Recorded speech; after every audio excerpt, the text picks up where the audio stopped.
Alright, let's get this started 1 second.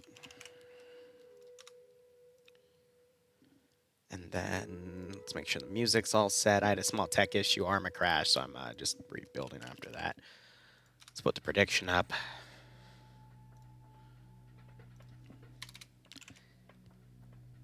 EU round 1.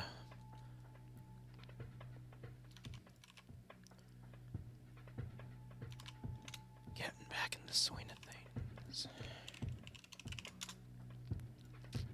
We'll set that for 10 minutes. Alright, cool.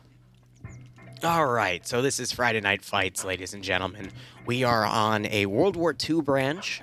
This is the second week of it. The first week I was unfortunately away on a vacation, so things are going to look a little bit different. But otherwise, this is going to be Blue 4 advancing. I don't know what's going on with some of these sounds, man. Like, I can hear them moving around and whatnot. I'm not getting the notifications there. Is my audio bork? No, I still hear everything. It's all set. I have myself muted, though, because I think the me getting moved into the T-Fart channel is what crashed me. So otherwise, we've got some Type 100 SMGs here. It's going to be Japanese versus, I believe, British, because the Green 4 force here had a bunch of Piats out, and this is on Kadana Trail, which is, I believe, a map within IFA here, so got some nice high bar areas as well. Otherwise, you see everyone setting up. Otherwise, it is a 3-sector attack here, and Blue 4 is starting on the southern area, and they have a starting force already on reconnaissance here. But I don't see a tab for the write-ups here, so we don't have that normal thing that we can look at the beginning of the mission because they didn't bother writing it up this time. So we're going to go ahead and go on roster duty. So we have Blue 4 being led by Oddball today. This is the Japanese force. Blam as the 2IC, Jack as the platoon medic. Looks like platoon and 2IC both have the Type 100 SMG, but Jack as a medic has the Type 100 bolt-action rifle. I'm going to quickly check. At least I think that's the Type 100. These might actually be Mosins. But I think it's the Type 100, and then we also have the scope right there for a marksman kit right there. But Stottenberg, he's going to be leading X-Ray. The marksman kit is going to be the single guy with the scoped weapon. That's going to be Sanders. Wise also having a Type 100 there. Actually, no, it's a Type 99 RE something, if I remember. But my bad, because this is the Type either 99 or 100 machine gun. But the weaponry for the Japanese force is a little limited from the Face of War mod because it was, it's an older abandoned mod, but it still has some pretty good stuff in it. We also might see some machine gunners, which I think we're seeing right here. The Bren gun, AK, the Type 100 MG or something. I forget the exact designation, but it's pretty much like a Bren copy with that 30-round magazine up top. Otherwise, I think this is all pretty much bolt actions, that machine gun, and the submachine gun there. Based off of everything I'm seeing. We got some German vehicles here to kind of fill in the gaps as well. But otherwise, that's going to be it for in terms of weaponry for Blue 4. But otherwise, Tenderbaner and Artisan leading Alpha and as the Alpha Medic, respectively. Alpha 1 being led by Newton with Ant, Lowboy, Kako, Gorilla, Blast, and Nikolai.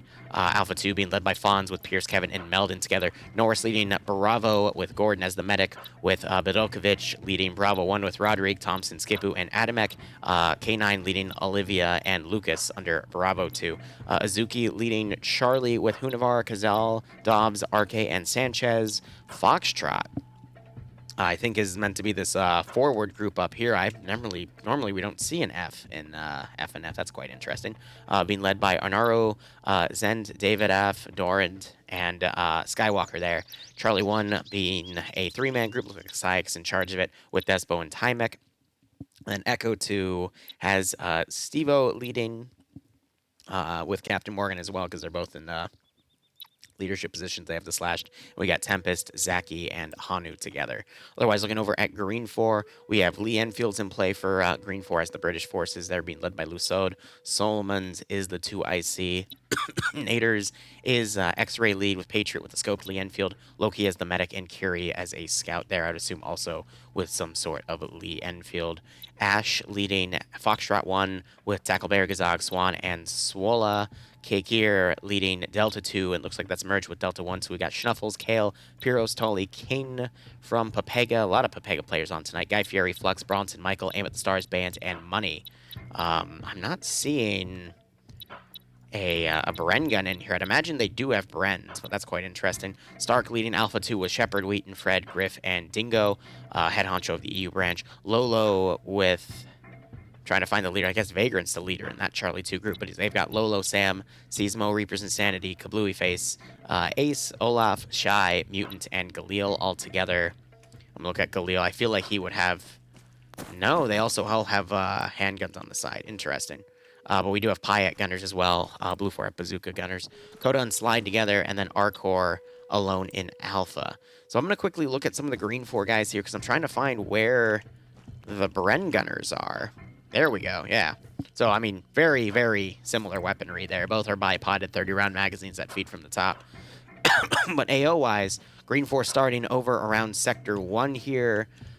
Get a little bit of a wider perimeter, but Sector 1 is pretty much this ridge that they're going to have to hold. So Blue 4 is probably going to have to come up on the perimeter sides, the flanks specifically, and try to make it up this terrain to get a decent foothold here, because otherwise coming up this open area is just going to be a massive kill zone, and I don't really see them breaking through in that aspect, especially over here, another massive kill zone. So we'll just have to see how they do with that. Sector 2, meanwhile, which is another sector to be taken in order, seems to be this little base perimeter here. It's got a bit of a radar installation, some hidden stuff, a British flag there. But that's a really nice base to go with here. And then Sector 3 appears to be this position over here as well. But because these sectors have to be taken in order, Sector 1 is the only sector that's takeable at the moment, followed by Sector 2, then Sector 3.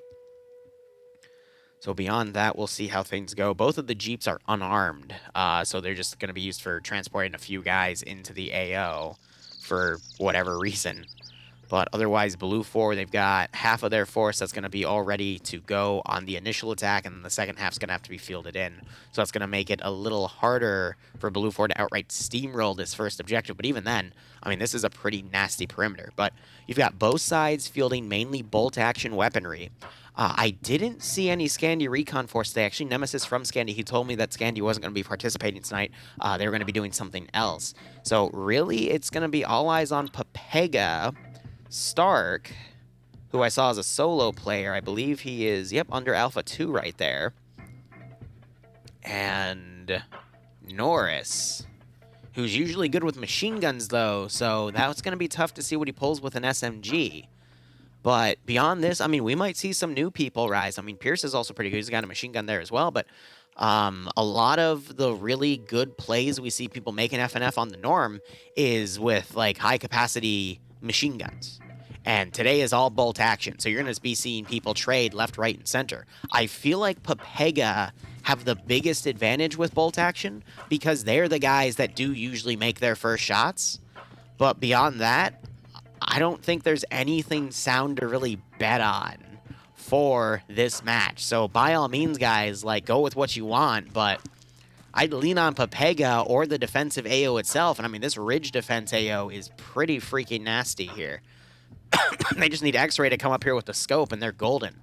The only thing I see Blue 4 really countering well with is if they find a nice spot to put their own marksman on, maybe on an adjacent ridge back here, but even then, they don't really have any good spot to do any proper overwatch with here. So that's really tough, in my opinion. It's not Aussies, it's, I think, British versus Japs. Actually, we've been seeing, yeah, British flag there. So, British versus Japanese. British on green 4, Japanese on blue 4. Because that's how Faces of War set up the forces, because they were mimicking how IFA put the Germans on blue 4 too. So, you know, because they were allied, they put that together. That's why the US and UK from different mods are also on green 4, and then Russians are op 4 in this style of operation. But beyond that, guys, I don't know. I feel like the defenders have a better handle on this simply because the AO, and you see them digging these massive trenches here too. We might see people even go into melee range at this rate. I don't see any fixed bayonets here. Wait a second. Okay, I thought I saw him have a grenade rifle adapter in the front. I know both sides do have grenade rifles. I believe the Type 99 has something like that. But otherwise, I know for at least for a fact the Lee Enfield does have a grenade rifle adapter. But They might not have it because I'm not sure if the Japanese have it, but I mean, there's a lot of positions. Oh my God, there's Bay is also on, and he's on green 4 too.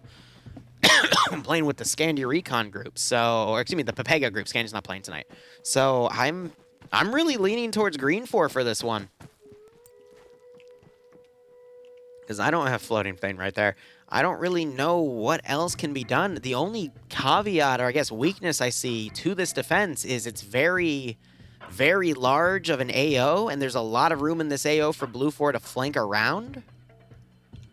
And then we have a bridge over here. I think, no, this is part of the map itself. So, I don't know. We could see Blue 4 try to get up on these rocks and assault close, but this is where Green 4 is really setting up their defenses. But, I mean, at the same time, you can't really see what's down there. So I think the positioning of the marksman with the scoped weaponry is going to be the most important part of this match.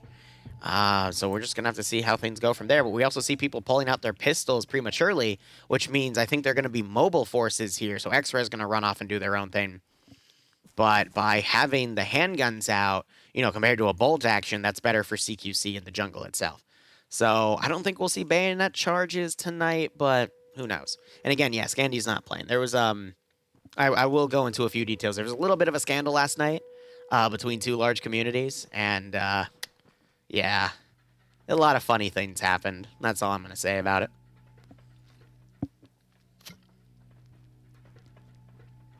You got to remember the world's in a little bit of turmoil, and, you know, if you say something and one person misinterprets it, oh, things can get messy. Things can get very, very messy. So the moral of the story is don't talk about politics on Discord. But anyway. So Green 4 has a pretty nice line set up right here. Blue 4, meanwhile, looks like they're going for a flanking attack here. Looks like it's a strong arm, weak arm strategy. The strong arm, which has the larger force, is going to be going along the right. The weaker arm is going to be about a squad worth of guys going along the left. Meanwhile, the rear force has divided pretty evenly here. A little bit more forces on the left, but only by a few guys. I want to say like maybe 3 or 4 tops. To eventually, I guess, these groups will link up and turn it into a pincer attack. But I feel like the right side is still a little stronger than the left. But we'll see if these guys are able to sprint up ahead in time. Meanwhile, Green 4, they've got, you know, this entire squad committed to running up the path here. So we'll just have to see how that all goes. Void, I'm curious, what's the best place to start an argument then if Discord's the second? Also, I'm going to be sipping on Magner cider, so I might get a little wasted. I am going to go out with a friend to the gym after this, though. And she's a new friend who hasn't really even... we've only seen each other once or met each other. How do I say that? How do I say that without making it sound like I'm doing something with this person? Because I'm just going to the gym with this person. I don't know. I don't know the social norms anymore. Been a while since I was able to catch FNF live. Who knows? Dumb Reject, thanks for the 26-month resub. I hope you keep enjoying the operations. I hope you get a nice kick out of this scenario. Bloodwing is... She's better, actually, today. She's a lot more mobile, but we're not going to send her to the gym just yet. But no, we have a group of friends. We all decided to start going back to the gym after catching COVID. So... What is going on down here? Oh, they're disabling the Willy Jeep, so it's not used against them in terms of mobility back to the other 2 sectors. That's fair. That's pretty smart, actually. I'm just going to a gym with someone. Good God. But they only met me the first time we did it 2 days ago, so I'm not trying to, you know. YouTubers and people that work 9 to 5s are, yeah, jacked wee woo. Yeah, so the reason I want to get back to the gym, and I'm going to be going like 4 or 5 times a week at this rate, but I want to redevelop my arm strength because I want to be able to carry Bloodwing up the stairs if she needs it. Because she was stuck in the basement for like an hour when this whole thing started. But, I mean, that's just a personal thing for me. I don't really want to get into it. I have my own Jiru. Jacked Liru. Yeah, sure. I mean, over the next few months when I do my cooking streams, you might see some changes. But beyond that, I'm already dieting too. And my stomach hates me for it. Oh, man.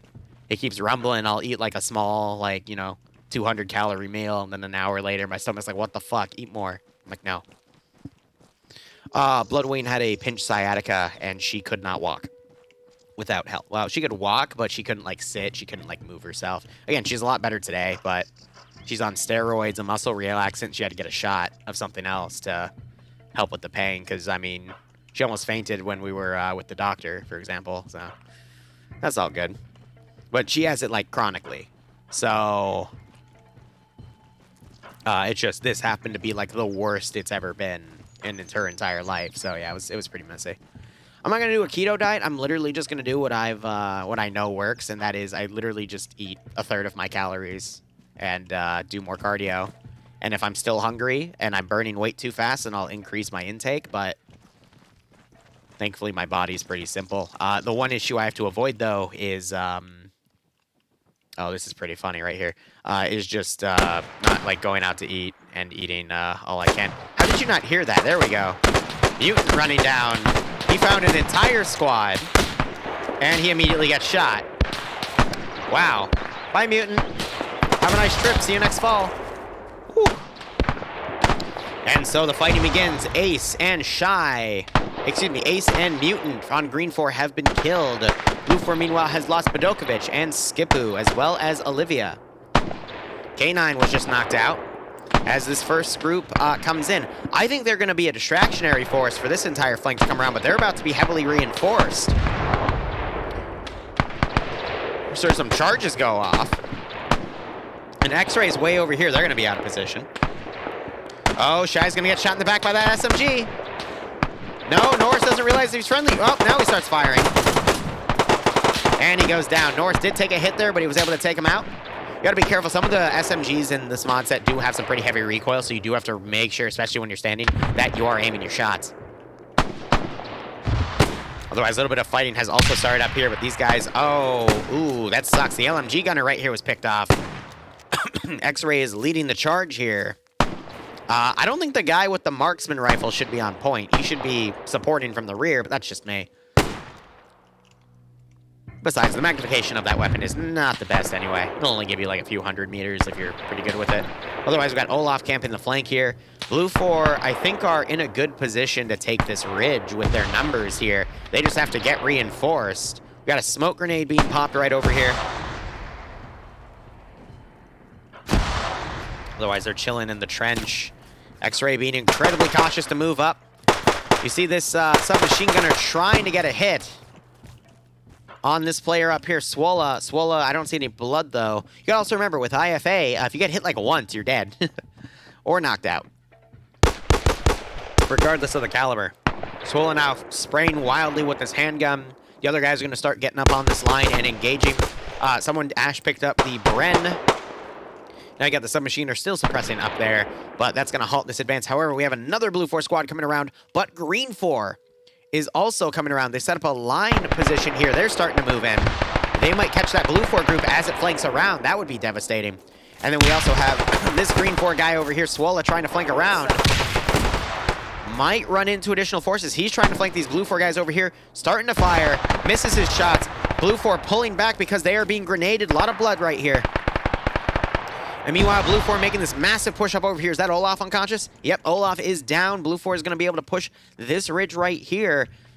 This is exactly what Blue 4 wants, is to get in this close ground so they fare more of a chance rather than fighting uphill on the ridges where Green 4 have the more advantageous positions. However, Green 4 coming around with that rear squad, finally caught this northern group out of position. With Green 4 coming down, this could be tough for Blue 4 here. We got the Bren gunner on the flank here. Grenade kills one guy, knocks out Rumpel. Grenades are also going to be a lot more effective in World War II because there's no body armor. There's no rescripting of the body armor with an FNF mod compared to what they do for their normal operations. You know, making checks rigs have like plates and whatnot compared to actual chest plate carriers. But here, you get hit by shrapnel, you're dead, instead of FNF where normally it just tickles you. So Olaf was double tapped. Galil on his own right here. He's throwing grenades around, trying to pick off what he can. He might try to pull out. That's going to give this position here to Blue 4, in which case they got a lot to work with here. Green 4 still have this ridge, though. See some machine gun firing up to here. We got this Bren gunner firing across the flank here as well. Meanwhile, we got Spawn here, picking off some Blue 4 guys on this ridge as Blue 4 is trying to engage platoon up there. But Swan in a great position there. He knocked out, actually killed one. Could go for some more. He just gotta basically wait this out. Meanwhile, Blue 4, wow, that entire squad on the northern side has been taken out. Green 4 now sending this force to counterattack. Oh, that's unlucky. I think he got probably an arm shot right there.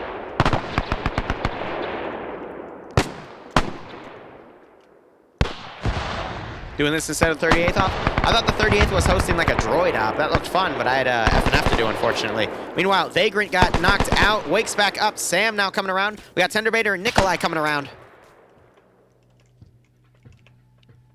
Also, guys, how's my mic volume compared to the in-game volume? I've been adjusting those levels a bit more. Let me know if the in-game volume's a bit too loud and you can't hear me over the gunshots. Wow, Lobai just got picked the fuck off. And you can see how inaccurate, even though this is prone and bipoded, how inaccurate that spray is. It goes pretty heavy. It's good? All right. Because I'll admit, it's getting a little tough to even hear myself while I commentate, but that is fine with me as long as the audio is good for you guys. Hear great? All right, well, I'll take it. All right, Blue 4 now pushing this ridge.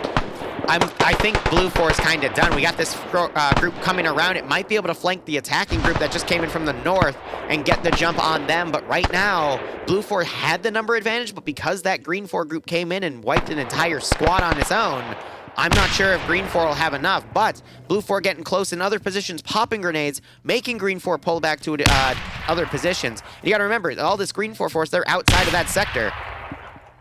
So if this force falls, Blue 4 will be able to take this and continue to move on. A little worried about Green 4 right now. They think their northern side is clear. Oh, hold up.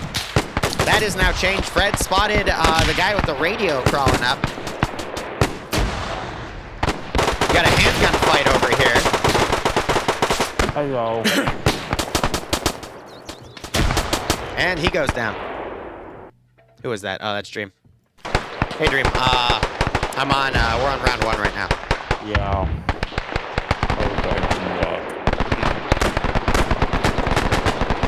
All right, but otherwise, I mean, Blue 4 now really capitalizing on this left flank. They pushed up this other group around. X-Ray might fold in to try to defend, but I think Blue 4 is going to at least be able to take Sector 1 here. This has quickly turned around, I think, because Blue 4 got into grenade range and really started hammering some people. And Green 4 doesn't have anything left other than X-Ray to come in on.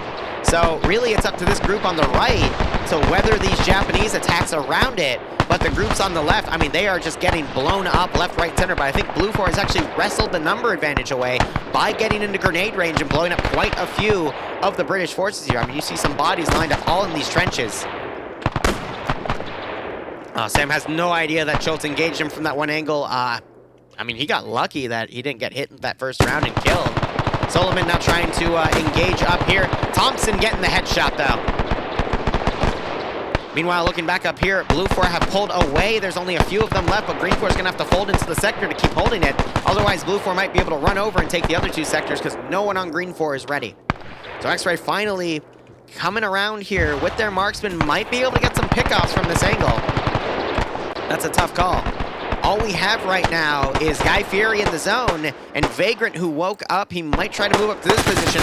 One grenade up here would be amazing. I would say Blue 4 has the advantage right now, but that could quickly turn around depending on what Vagrant does right here. All right, Guy Fieri, I think he's just going to hold this zone in this little sandbag area here. He's got to be careful not to get picked off. Still got Vagrant moving around. There's a few Blue 4 around him, so he's got to be careful. Ooh. That wasn't shot out by Kevin, but yep. Not Vagrant. Vagrant is actually bleeding. All right, I cannot hear him at all. He's actually being shot from afar.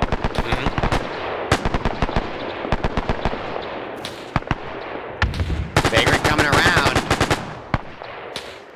Another Jap just got picked off. Artisan just got hit. Missed. No, he got him, but it wasn't a kill shot. If Vagrant has grenades, that's what he needs to pull right now. Gets a kill there. Pierce just got hit. This could turn around. The thing is, their weapons sound so much the same, so exactly. Similar. Though, like even like if this was a modern era, he'd be spotted immediately. But because the World War II weapons sound so clear and so, but just so similar, he can use the fire just to. Yeah, he's playing dead right now to make sure no one's looking back for him. But this Blue 4 group, I mean, you see just how many bodies are stacked right here. That turned around real quick. Blue 4 still has Charlie to come around. I think Wheaton just saw Norris here. Oh, that's a cheeky little spot. Is Wheaton going to shoot Norris in the back? Yep. There's the kill. Numbers are still pretty even. Oh, I We just had Vagrant walk up and get a handgun kill on the remaining guy there. So Blue 4 is sweeping around. Guy Fieri about to get the jump. No, he doesn't see Cholt. Cholt here's Guy Fieri move around, though. If Cholt can get the shot on Guy Fieri, looks like he's going to spot him. Misses. Fieri heard that, though. That one hit Guy Fieri. He quickly runs to cover. Vagrant is actually now clear on this southern side. Yep. So we have a few green 4 guys that have folded in. Money just got to pick off on a blue 4 guy there. I think green 4 might have just turned this around by the skin of their teeth, in all honesty. And Vagrant, he only got 3 kills there. The other guys were just getting picked off from range. I think Guy Fieri just got... No, he's in a bunker right now, probably bandaging. Yeah, I mean, he's in a bunker with like 2 dead dudes right now. It just goes to show you how crazy this has been. If the rounds go like this, I mean, these will probably be some quick rounds tonight, which is quite nice. So Vagrant, he's picked up a Type 99 LMG, and he's trying to get the kill on Adamek. Adamek dodging a grenade thrown, I think, by naders. Yep, oh, he gets crippled. And taken out because he was a prone target at that point. That's what happens when you get shot in the leg. Guy Fieri, I think he hears that weapon PID, and he's looking around. Wondering if that's a friendly or not. But I think Green 4 now has a slight number advantage here, but positioning-wise, they're a little out of the area. But Swan, I want to check back on him real quick. Yeah, Swan's on 8 kills, and he goes down by Meldon. But Swan was, I know I did cast a curse him. He was on a rock, and he literally saw an entire Blue 4 squad come up, and he just slowly started picking them off. And yeah, he was on 8 before he died, so that's a pretty big move right there. And now we're just seeing individual forces trying to find each other. Running straight out. Stark's running out straight into the open. Might not see Cholt. Oh, Cholt. Yeah, he gets him. Cholt goes down. Wow, I just saw Thompson and Guy Fieri fire at each other. Thompson missed. Guy Fieri got the kill. Ooh. And I just saw Gordon get a kill on someone. Don't know who that was, but he was part of, I think, X-Ray. Quite possibly Green 4's marksman, actually. Patriot, yeah. Patriot. Or it might have been Kiri. Either way, one of the Green 4 guys. Patriot. Okay, gotcha. And was he? Yeah, he was the marksman too. That's funny. Yeah. Oh! Gordon takes a shot, but it misses. And yeah, now he's running up with the handgun. He's gonna mag dump him with the fucking handgun. Oh, wow! What? Whoa! Oh! Guy Fieri gets robbed and sent to Flavor Town. Who just saved Guy Fieri's life and was it a friendly? What is that helmet? That helmet just reflected all 4 shots somehow, and I think Guy Fieri got shot by Arky or Casual. That was... what was it? Hi, buddy. Vagrant with the fucking shoulder tap. Oh, my God. Revenge for Guy Fieri. I guess you got to use a bigger caliber then. Fuck. That's a huge loss there, though. That's Guy Fieri and only 4 remaining. They have got Stark and Fred, who are both 2 very, very, very good players. Yeah, it's because Green 4 sent Naders and Loki back to Sector 2. This is going to turn into a 4v5. Hold up, Dobbs and Meldon looking at each other. Dobbs shot around, but I think he might realize he's friendly. I think Swan, no, it was Omri. Omri just got a kill. It's 4v4 now. Ooh. In the zone. Technically 4v6 because Green 4 has 2 guys that have folded back because they're cowards. Wait, they ran? Oh my God, they actually ran. Yeah, 2 of Green 4 ran back, which I found quite interesting. So this is turning into a 4v4 at this point. They're going to Sector 2 in case Sector 1 falls because I guess they can't communicate with the other leads. Green 4 never dropped Sector 1? No, this is all Sector 1 right now. How did you say Blue 4 were winning this? They were, and then Swan got 8 kills and Vagrant got 5, and then it turned around. Fair enough. People got multi-kills, and all of a sudden the number advantage changes, you know? That's FNF for you.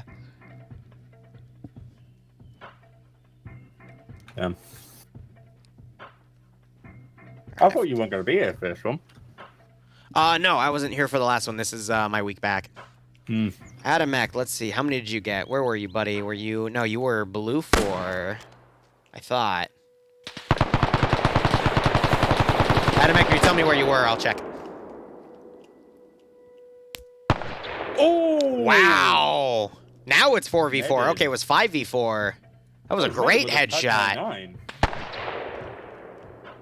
See, here's what I'm worried about, though. Green 4 have 2 guys on the flank of blue 4's position that can move up. Fred trying to get a handgun kill here, though. They all turn. Just unable to line the shot up. What's he got? Oh, what's his rifle? He had a Webley. I'm talking about his rifle. Is it Lee Enfield? I just realized blue 4 were the only guys with submachine guns. Green 4 didn't have any Stens. Yeah. I haven't seen any Stens. Yeah, neat. Weird. Is it what year is it? I didn't get to read the briefing. Blue 4 is Japanese. Green 4 is British. Yeah, I know what year. There is no brief. You see, there's no tab on the top left. So I don't know. They're using the old framework for some reason. All right, so Fred trying to be cautious about this. Omri joining his position. One of the Green 4 guys got picked off. It's now 3v4. I didn't even notice. Damn. Rest in pieces. RIP in peace. This is what's going to suck, though. We're at 35 minutes. We still have another, like... We're not even halfway through the fucking round yet. There's only been 20 minutes of combat. So there's still another 30 to do, and that's why I'm a little annoyed that, the 2 Green 4 guys have pulled back to Sector fucking 3. Oh, goddammit. Why are the British players abandoning position? So I'm kind of hoping Green 4 are able to ice these remaining guys so we can move to the second round, because otherwise it's going to be like a slow 10 minutes. Those guys are definitely French forces who joined the British Army because obviously the French were overrun. Yeah, of course. So now what we need to see is who's hiding. Wheaton's hiding in the back, trying to hide within the trees on the edge of the sector. Almost gets taken out there. Yeah, I heard handguns going off. Yeah, it was dubs. Yeah, they're resorting to handguns here because they don't want to rely on the bolt action. But, I mean, after seeing Guy Fieri get robbed. Wow. Completely misses there. Wow. And he was just walking in one direction. Yeah, Wheaton. It's Fred versus Omri. I don't think Wheaton knows. Yeah. Goober. Blue 4 might be able to turn this around. Oh my god, there's 2. It's 4v2. This could be an upset. On guard. All right, this is going to take a hot second now for this to finish. Wow. Oh god, this is going to be... Oh, they've retreated all the way back to Sector 3. Yeah, what do you expect from X-Ray? They don't... X-Ray never plays properly. They just run away. Oh, man. I'm going to get another beer. BRB. Hi, chap. I haven't seen you in like 2 weeks. How you been? A bit of work. It was grueling. Painful. Fucking 30 degrees Celsius over here. Fucking hot. It's hot, chap. I blame you. I blame you, chap. Well, I'm getting the cider, actually. What are you blaming my chat for? Because it's fucking hot in the UK. It's 30 degrees Celsius today. I think it's like 55 for you. Somewhere in there, I don't know. Adamek, did you ever get back to me B1 on blue? Gotcha. Bravo 1. You got 2 kills. So you went positive on your KD, which, can't be said for everyone. But this has been a really close match. All right, so we have 3 people still around Sector 1, and we got 1 guy, Meldon, just kind of running up the corner. What's really funny is the remaining 2 Green 4 guys aren't even in Sector 3. So, they can just... I think they're on Overwatch positions for Sector 2 itself, and they're just going to stick with that. Do they at least have the scoped rifle? Did someone pick up the scoped Lee Enfield? And I don't see a scope on you. And I don't see a scope on you. Of course you didn't. Because the guy with the scoped weapon wasn't even on point. No, he was on point. That's my joke there. Otherwise, we got 3 guys over here. We'll see what they decide to do. And then Meldon walking up with the Type 99 LMG or Type 100. I think it's a Type 99 LMG. It's the Type 99 Arstickia rifle, whatever, the Type 99 LMG, and then the Type 100 SMG.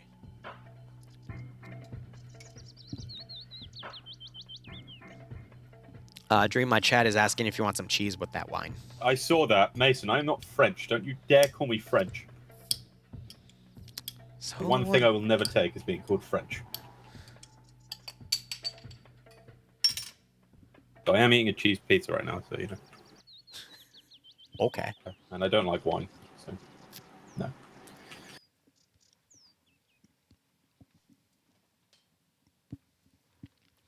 What I am slightly curious about here, though, is will Blue 4 backcap this remaining sector? We got the 3 remaining guys. Looks like they're now starting to get on the move. I still think we're going to end this round early, which is nice, but...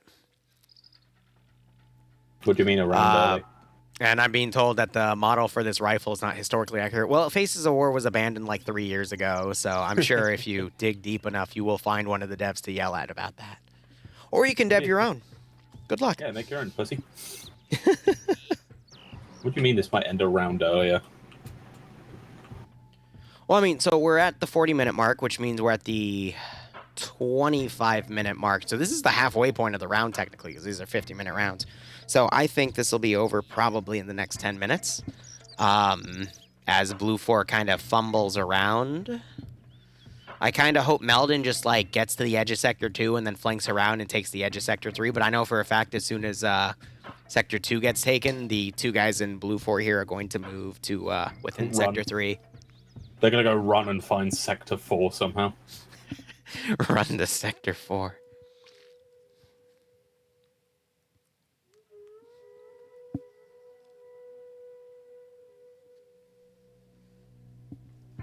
All right. Someone's wondering if your voice will hold all 3 rounds.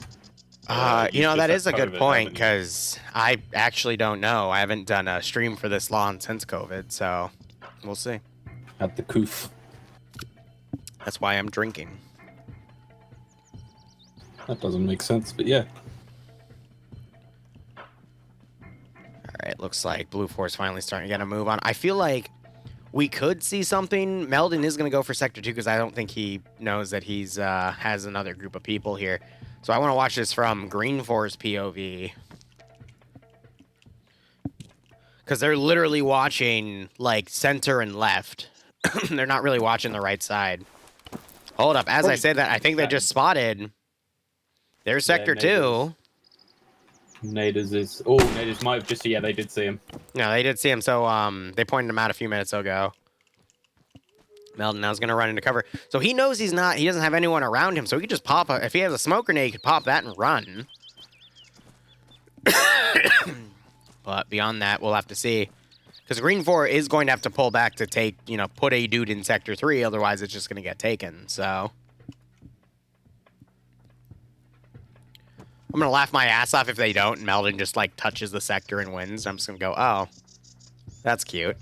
Nice. Oh. Nope. When will I do Galactic Contention? What's Galactic Contention? There we go. It rings a bell, but I don't remember from what.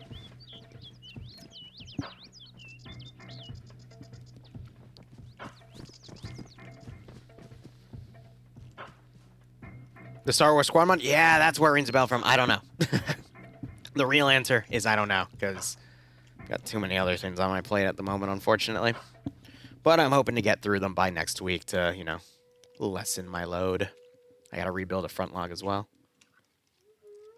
So many things to do, so little time. So, how was your 2 weeks with COVID been? I only had it for like a week in terms of really bad symptoms. The next week was just me heavily coughing, and then as I passed through everything, I cough less and less, so that's good. OFCRA sucked yesterday, though, because I had a hiccup attack. No. So I was coughing, hiccuping while trying to do commentary solo, and it was honestly the worst thing. But someone in chat told me if you hold your tongue against the roof of your mouth for 30 seconds, the hiccups go away. And I did that, and they went away, so thank you. The more you know. Yeah, I had it. I had it back when it like literally just started, like the January or no, the February it started. My fucking god. I think Loki's in trouble. Meldon just spotted him. Headshot. Yeah, baby. Meldon on kill 5. Oh shit, you got another guy. Yep. You- Now it's just up to Naders. Naders versus 4. Can Naders hold? I'm gonna be honest, this was a pretty big upset, but I'm gonna be also honest. Guy Fieri got fucking robbed with those 4 headshots in the Webley, and they did nothing. Yeah, that was kind of funny. Don't know why he shot him with a Webley though. He should have used a rifle. That. Well, he got 6 shots with the Webley and 1 for the rifle. Uh-oh. Yeah, Uh-oh. standing still. Here we go. Oh. He's in that's a trouble. really good nade. He's in trouble. Incredible nade. He gets up at the wrong time, but Wow. It's a smoke grenade. Oh. Oh, that's funny. you doing good there? That was a fucking smoke grenade. And that's GG. Yeah, baby. All right, clocked in at the 30-minute mark. Should have been over a little earlier, in my opinion, but that's okay. That was... Fred is right, though. That was a pretty damn close game. So Blue 4 somehow pulled out with that one. But I honestly do think it's because Fred got... Fieri got fucking robbed on that, but... I mean, down to 4. That's what I was saying earlier before you were here, Dream. Like, these rounds are probably going to be pretty damn close, or they're going to be stomp outs. They were pretty close and stomp outs like last week. All right, I'm going to go play. Have fun. I will try. You better watch me and call me cool and call me pretty. Cool, yes. Pretty, absolutely not. Oh. Sorry. Oh.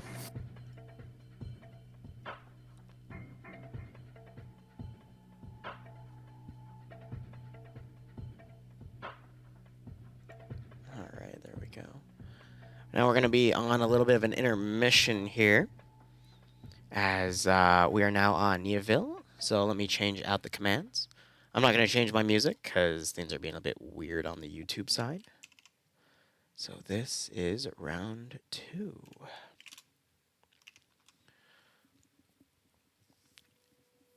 I'm trying to see a hint of, yeah, so it's British. And I'll pay out the prediction in a second.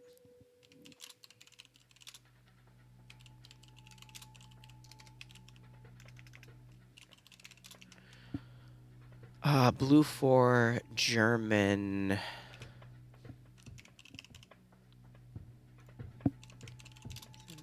France.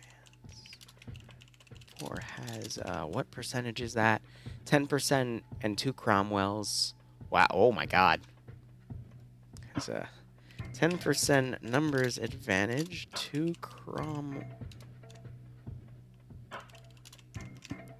tanks, 4 and 4 Bren. So, wow, Blue 4 has 2 pack guns and a Panzer 4.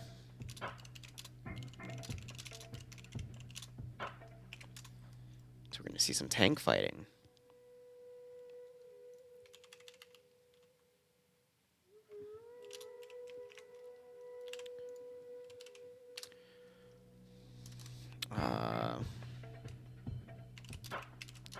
So because there isn't the announcement of the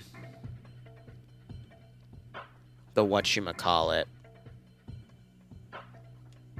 normally I rely on the new frameworks. How do I call it? They have the write-up that usually Dream or Barb and I go over in the beginning of the round. That isn't a thing anymore, so now I'm going to be writing that in a notepad to put in the YouTube video descriptions again, just for this, because it runs the older framework.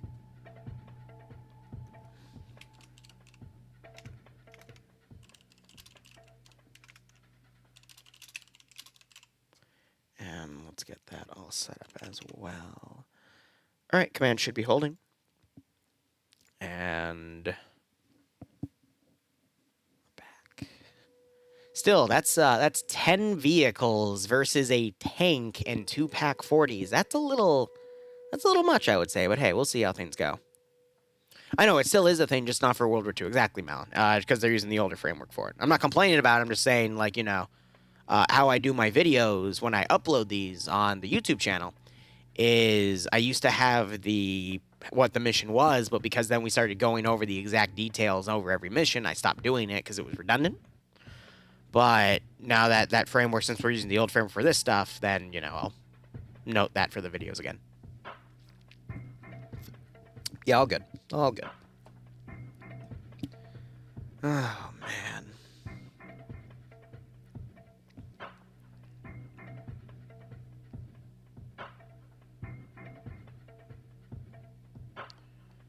I'm getting a bunch of random DMs about stuff. And Bloodwing just texted me saying, well, my boss just gave me an interesting offer. How do I even reply to that? What the fuck does that mean? Let me go ahead and pay out the prediction. What? What does that mean?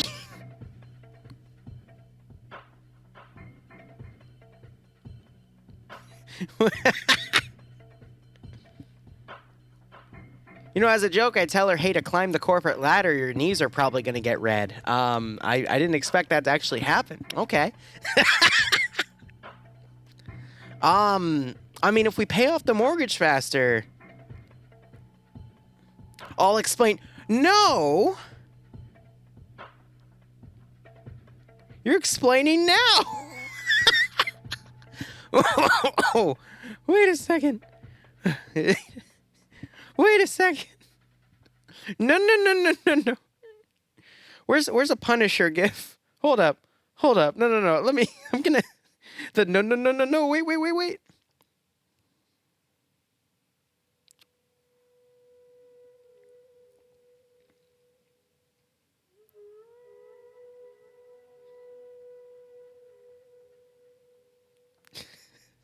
Jesus Christ. The Frank Castle gifs. How is everyone's day, by the way? Oh, man. Oh, that's funny.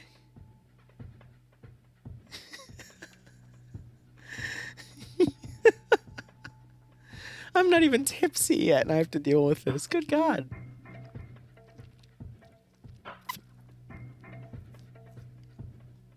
She's already working for home. She works for a government contractor, but they're thinking about doing a hybrid schedule where she has to come in either 2 or 3 times a week, which is fine because we live like 5 minutes from her office. She's a little iffy about it right now, though, because of gas prices, which I think we all are at this point.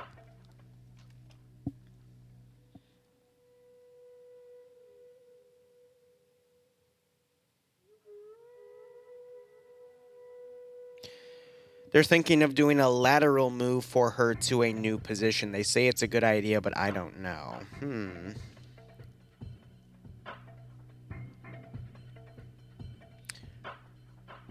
going to ask her what the position is. And if it's on your knees, I'm going to be skeptical. A lateral position. Doggy. Is it doggy? It's doggy, I bet, right? As a planner, someone who manages the reporting to management. And then she says, after I sent the skeptical thing, she says, I mean. I'm doing you mean? Okay. And she just sent me a GIF of a dog humping an inflatable horse.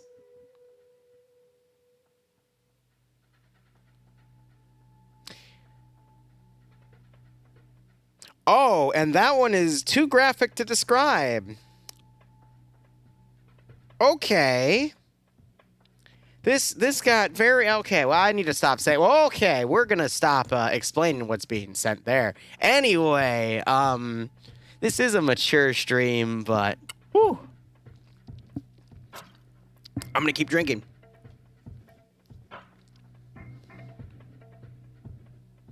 Graphic, he says. Mature. Drinking.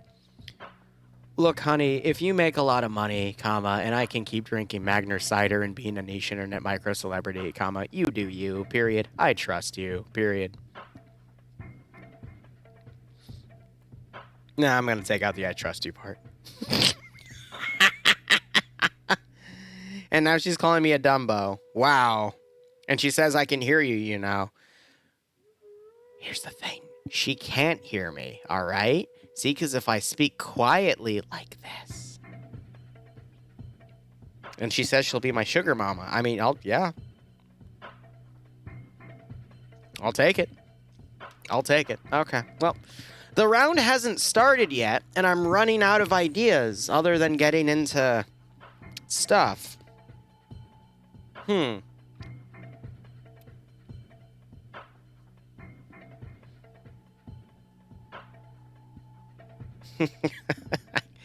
Yeah, I can't talk about what's being said anymore. Anyway.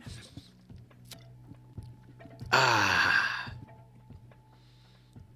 don't know. So the thing, like, corporate strategy-wise, when they move you from one position to another, you have to question the motives of your manager. You have to question anyone's motives who has a stake in that move. And you have to wonder, politically, what's the best position for you to move up said corporate ladder. Because I know Bloodwing, she doesn't want to go anything, like, super high. I think in our last conversation, she said the highest she'd want to go is, like, a director. Which I think is, like, the level below VPs. Which, you know, makes sense, because once you start, like, going to the super high ranks, that's when you're literally dedicating yourself to the job. So maybe, like, even a level below that, but that's where you make bank, you know? So if I was in Bloodwing's shoes, I know she can hear me right now. Oh God, there she is. If I was in your shoes, Boo, I would consider where the growth would be from there regarding you're also about to start your master's degree. And what the shift in your pay would be, ask them to give you a little bit of a financial incentive. Because laterally, when they say laterally, it usually indicates that you're moving across the corporate ladder, not up the corporate ladder. So you have to figure out, like, what the advantages and disadvantages of that are, because you don't want to get stuck in a dead end. And yeah, she can't move. I have to pick her up. It's cute. But it's fun because I can give her foot rubs whenever I want. Supposedly no pay shift, then the only thing that would be advantageous of that position is if you would get on a faster promotion track, or if you would make additional allies in your sphere of influence that'll help you get promoted in the future. Corporate-wise, that would be the only good thing to go with here. And I know you like your current role right now, and it's a good opportunity, blah, blah, blah. But again, who are you doing the favor for by making that role? And if you're doing a favor for someone higher in the company that'll promote you later, then it would be a good idea. But I know you do like your position right now.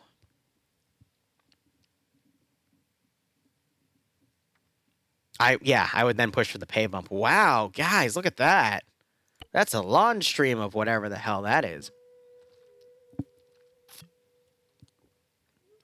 Yeah, no, I'd agree, Boo. Go for, like, a few grand pay bump, just to at least, like, you know, get something out of it. And then argue it's because, you know, you're thinking of going for your master's degree and, you know, whoops. Going up north for that, I don't know.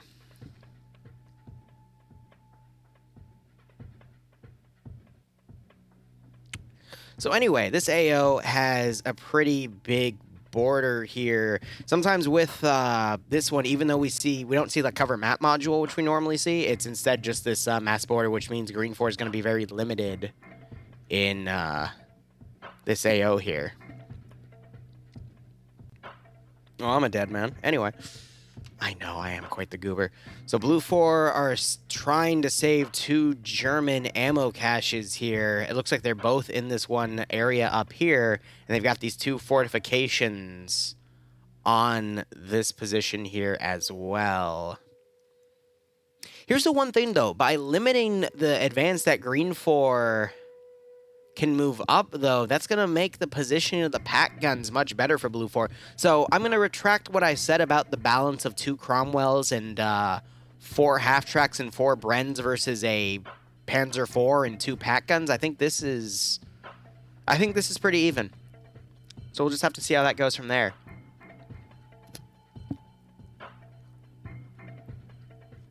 But yeah, Boo, I would push for a slight pay increase just so, and then like try to tell them it's because you are doing the Masters and, you know, your company will only pay for a certain amount.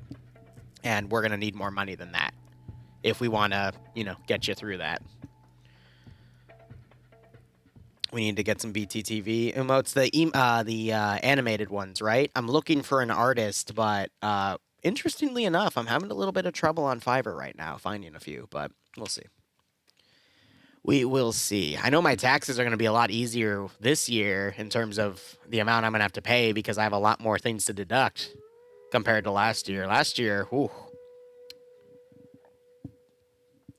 I had to pay like almost 30K. Oh man, it hurt. It hurt. It really fucking. Oh, see, it hurt. Animated Pepes are the best. I know. All right, here we go. Next round. I just realized we haven't put the prediction up yet. Let me quickly put that up for a 15 minutes choice here. So this is EU round 2. Blue 4 is defending. And Green 4 is attacking. And we will set that up for 15 minutes. All right.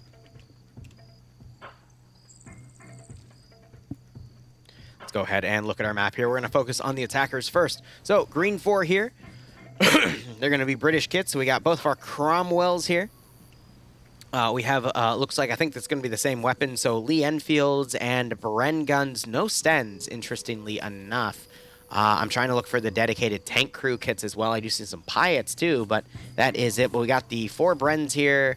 The 4 M2 half-tracks, and then your Cromwells right there. Looking at the group, we have Pierce commanding this one, so Pierce does have a Sten.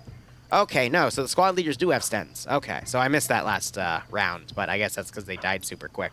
But otherwise, we have, going through our roster here, Pierce commanding, Gordon leading X-Ray with Shy as, I believe, the marksman, Olaf as the medic, and Mutant as the rifle add-on here. Vagrant leading Alpha, Lolo as the squad medic, Galil leading Alpha 1 with Sam, Reapers, and Seismo, Norris leading Alpha 2 with Padokovic, and Kabubi Face Ace there.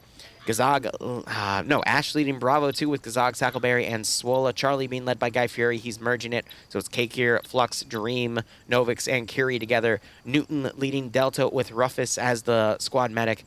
Delta 1 being led by Khalil with Nikolai, Coco, Gorilla, and Lobi. And leading Delta 2 with Rodrig, Blass, and Thompson. David F. leading Foxtrot with Zenti as the medic. We have no leader yet for Foxtrot here, but it's Inaru, Skywalker, Javi, and Liquid. Foxtrot 2 has Angostad, Mork, and Drudent.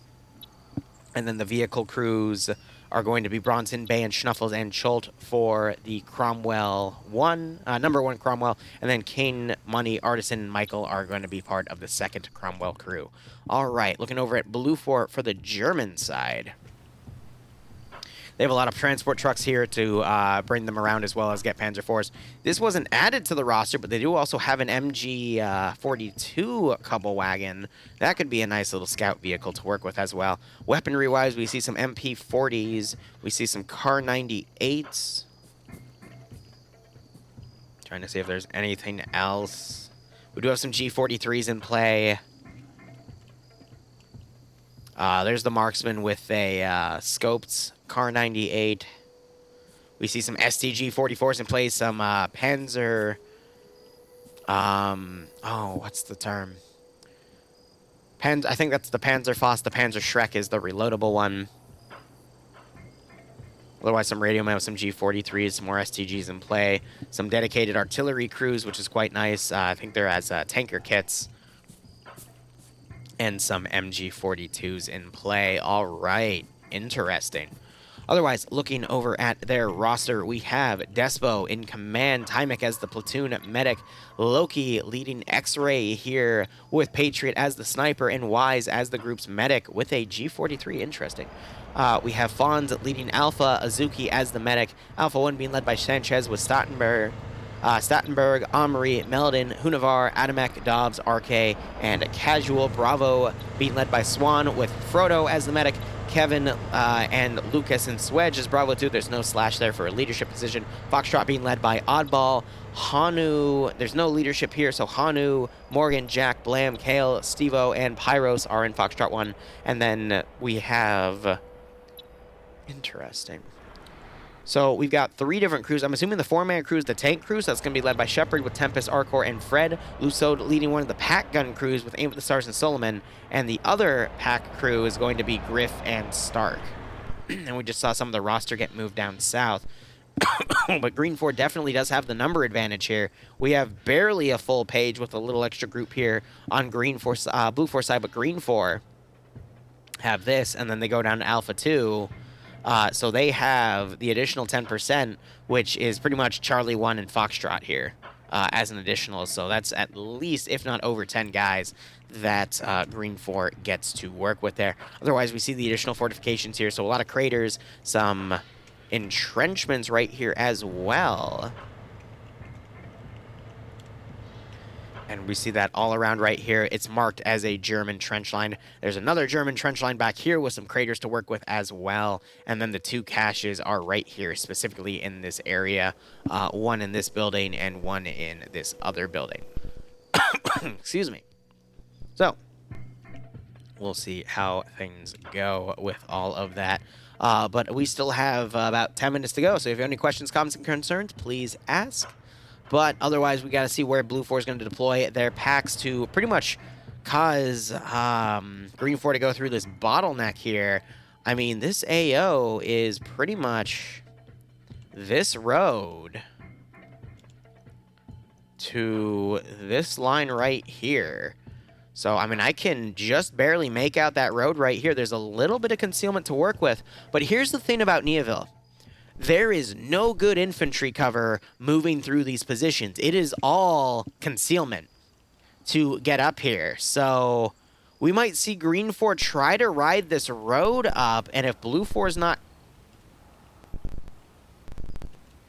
That's so weird that I'm moving the mic around and it's causing that clicking. I think that's with TFAR the intercept coefficient or something bugging out. But there's not a lot of good infantry cover for infantry to push in. But Blue 4 is being given some pretty good entrenchments to capitalize on.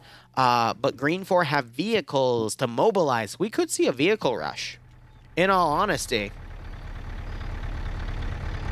Falcon, why do you keep cussing me out, buddy? Look, I know she has a dick, but please. Please. But yeah, no, that's I think that's TFAR intercept coefficient, which I always turn off to get rid of that clicking. Hey Liru, how's it But going, man? it's annoying because I have to deal with it too, guys, and I'm sorry that I'm making you think your headsets are going off. So that's on me. But Wastelander, thank you so much for the 25-month resub. I hope you keep enjoying the operations. Hope you get a nice kick out of this scenario. Oh, apparently they don't like Meldon drawing on the side of the map. That sucks. I feel like if you draw on the edge of the map, you should be fine, but whatever. But otherwise, Wasteland, I hope you can enjoy the operation so we get a nice kick out of this branch of FNF here. How much? What do you mean how much? 80 bucks. Oh my gosh. All right. Good luck. I dare you to. You're not actually going to do it, Falcon. Bloodwind scares me. But you wouldn't do it. I know that for a fact.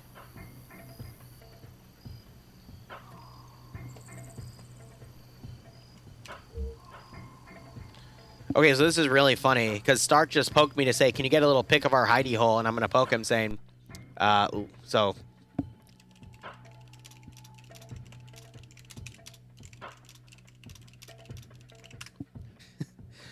As he sent that poke, I was already here, so...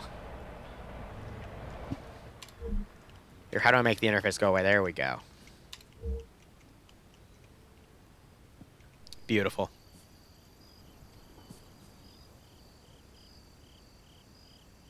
Start saying I'm a stream sniper because of how quick I was. But this is a pretty good spot. Really good capitalization of these open areas. And then you got the maximum range over here to then go about that way, which that pack gun can turn and engage. So they need to put the other pack gun probably around over here so they can cover this road and these other open areas, or they can have the tank cover that sector. But this is all about how Blue 4 needs to spread out their equipment to cover this entire open area. So this pack gun position is great. They just need the pack on the other side to fully cover this open area here.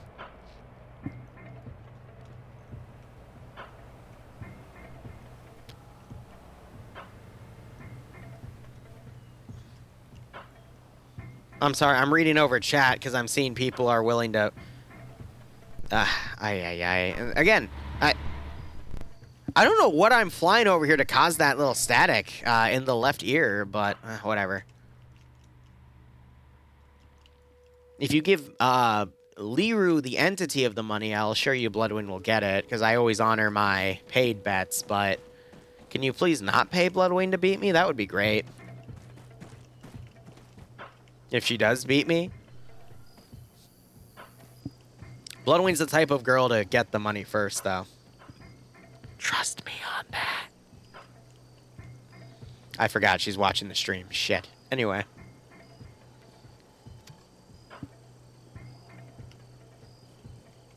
Balcony, you gotta be careful. Filipino women are vicious. Otherwise, we see Blue 4 pretty much capitalizing on these trenches. I feel a little worried for Green 4, but I feel like they could steamroll past these trench lines and rush right into the objective. I'm not gonna lie, knowing Pierce, I know we're not going... Hi, Boo. I'm not shit-talking you. Phantom Storm, thanks for giving her a sub. She's downstairs now, yes. Thank you for the sub. Yeah. I don't know if they can hear me. Yeah, I mean, if I put the mic out. Thank you for the sub. Yeah, hi, Boo. You're out and about. I thought you were still a vegetable. I am a cooked vegetable. Okay. It's different than baked. I see. Yeah, well, you can't get baked because then you turn into like a crazy person, but I digress. Yeah, no, you're right. Pierce, either 50-50, he's going to like dismount before the trench line, or he's going to like try to steamroll past it, which will be pretty funny. But Blue 4, they're really going to try to capitalize on these open areas here. Plum smells, if you're a veggie, what veggie are you? Everyone in the chat, if you were a vegetable, what vegetable would you Well, I know what be? you I already... would be determined as a carrot. Yes, you would be a carrot. Be a potato. I'd be a potato? I need to lose weight then. Fuck. The tiny potato that says you can do today. The one that takes care of you. A cucumber, corn. What does the chat become? I genuinely think Green 4 might actually just like steamroll this line. Like rush the cash and take it in 10 minutes. I think that would be hilarious. I doubt it's going to happen that way, but it would be funny. Cucumber will get more action than what I currently do. Oh my god. Forever alone. Sorry to hear that, Az. Savage. Do a 20-minute walk 3 to 4 times a day? Yeah. that's Too what busy. It's supposed to be 30 minutes of exercise, of moderate exercise every day. I mean, if you weren't a cripple, I'd give you 30 minutes of moderate exercise every day. Okay. I see how it is. I know. Alright, let's see how Green 4 has developed their formation here. Yeah, they pretty much loaded. They're taking all but one Bren carrier. And some of these guys are going to be soloing the Bren carriers as bait vehicles to probably bait out the pack gun, so we'll put those guys on point. Thank you, Boo. So the Vix with more people can rush ahead. I would not be surprised, though, if they ride up this right lane, though, because it's got some pretty good hedge concealment as well. And I'm desperately trying to find this other pack gun. Yes, Boo. I'm a sweet potato? Yeah, it's real different in this graphic. Send in go Thank you, Team Boo. 6. I appreciate it. Go wiggle. Alright, so the other pack gun's crew is over here. Where's the pack gun? The pack gun's right here.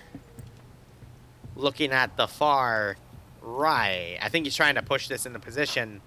This isn't really a good spot. It's a little CQC-esque, but I understand they're trying to find a position to put it right now, so. Yes, boo. I'm not asking chat to buy us pizza. I've literally cooked for you like I've made you lunch a few times, I've made you dinner a few times. Oh, Malon's. It is. But we have some leftover salmon. I want you to eat that because that's healthy. No. Stop it. So Malin is cracking down because I think people locking down some of these Vics would be better. But we'll see what happens. Because if you just have one driver in the bait vehicle to draw out the pack guns, that would be better, but whatever. C'est la vie. I said what I said. Also, formerly Kit.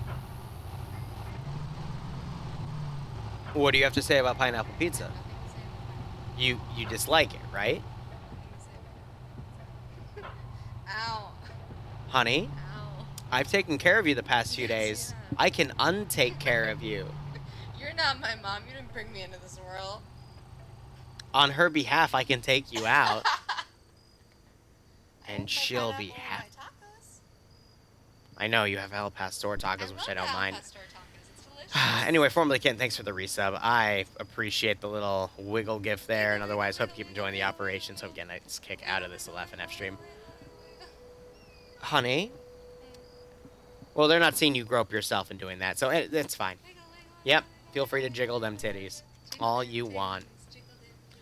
I feel like the other pack gun, like, right up here would be a good spot, too, because this road is, I can guarantee you, going to be used. It's discrimination against the disabled, Larry. You can't. That's this. She's up and about right now. She's hardly freaking disabled. It still hurts. I probably need to order one. You should probably go lay down because you already exacerbated it a little bit. You told me. I just realized the mission started.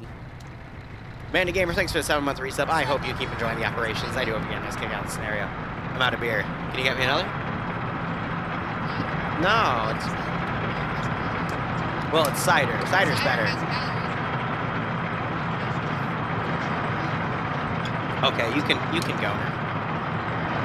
You can go back to laying down. Can you, honey? I'm working. Please. Yes. Go lay down. I'll have chat buy you a pizza. Just go lay down. Maybe.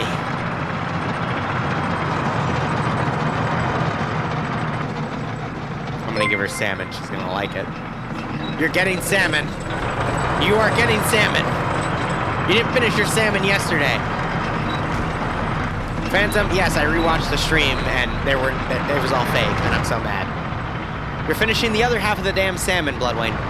You are finishing the salmon. Then I'm giving you ravioli.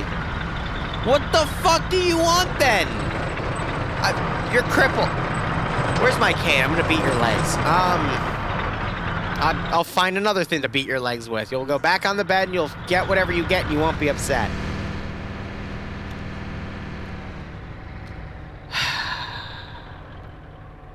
Anyway. Salmon, ravioli, pineapple. You know what, Sev? I'm sure someone will find you and strangle you for that one. Okay? Even Bloodwayne's yelling disgusting. So it looks like Pierce is going for completely spreading his forces out and trying to figure out a hole to move his forces through to break through and get to the cache itself. Meanwhile, Blue 4 is going for just completely fortifying the first trench line. So some pretty heavy strategy on the defenders for both rounds. They've gone for a bit of an all eggs in one basket strategy. It didn't work for the defenders last time. But we'll see how it goes this time. Gort, I'm going to be honest, when I think of salmon, I don't really think of cheese, so I don't think salmon pizza would really work out. Maybe like a salmon flatbread instead? Well, the crab pizza worked because it was a very specific cheese blend, but I can't think of any... Like, because you have a crab dip, for example, but you don't have a salmon dip.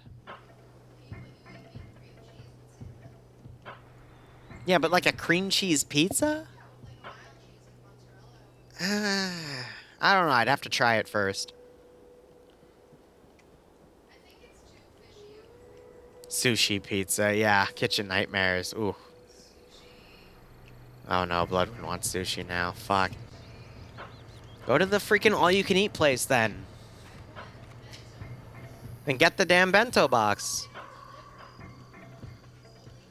Do you want me to give her money after we go to the gym? We can. No, actually, I don't have the time because I have to cover NA.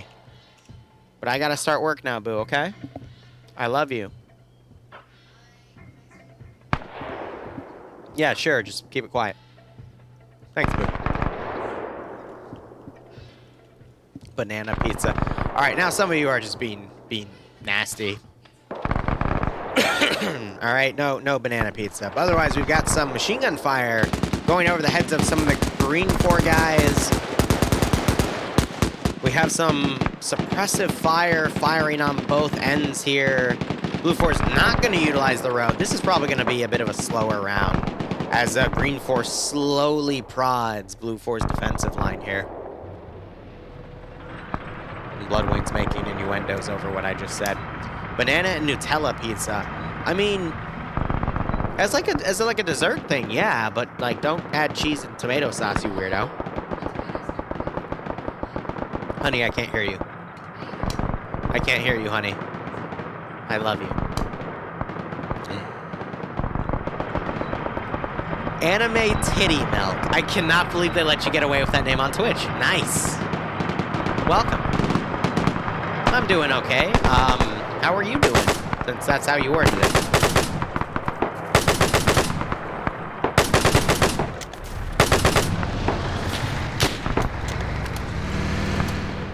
So they're just doing some long-range suppression against each other.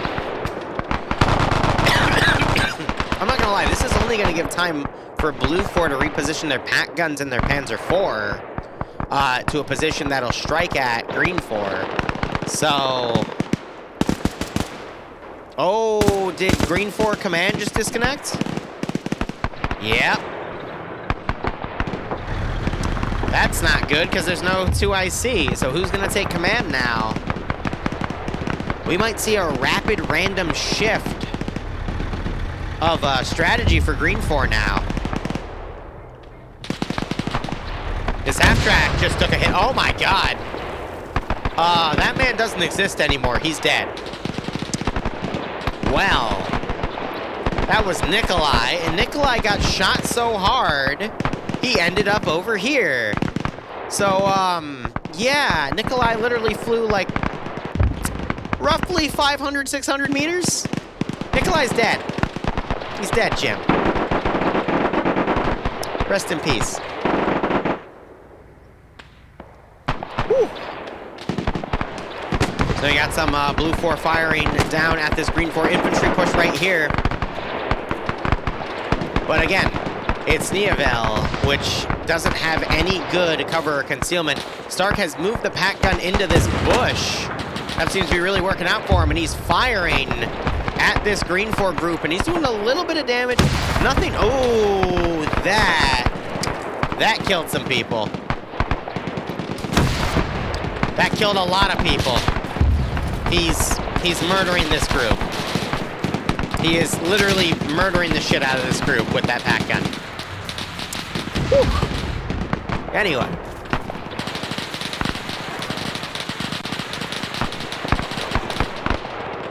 Well, let's play the game. How many kills? Wow, Griff just got linked off.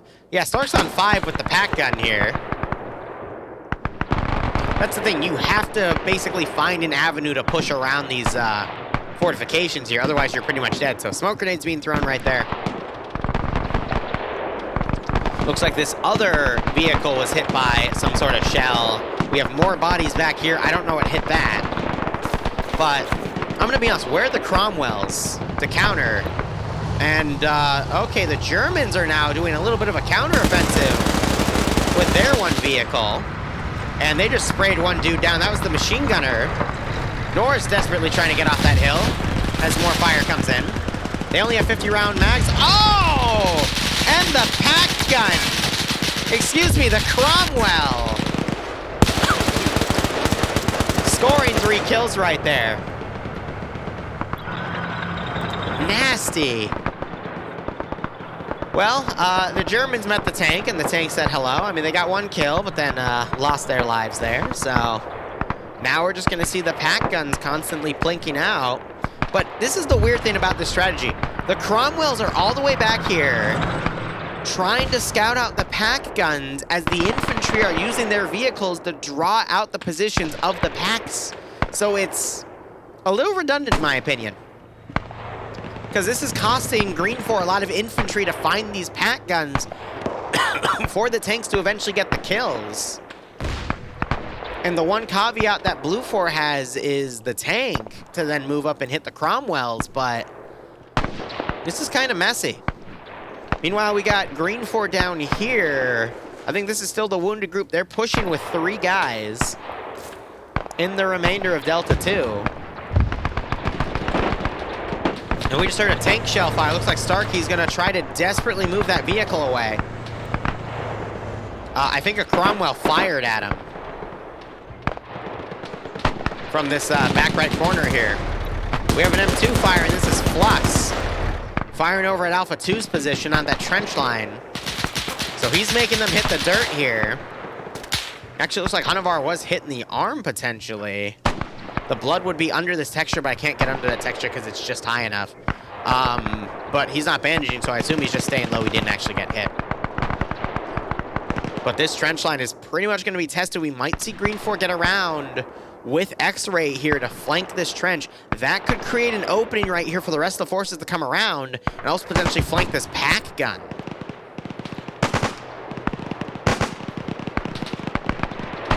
Yeah, I agree. I think Green 4 should have just gone for a rush on the right side.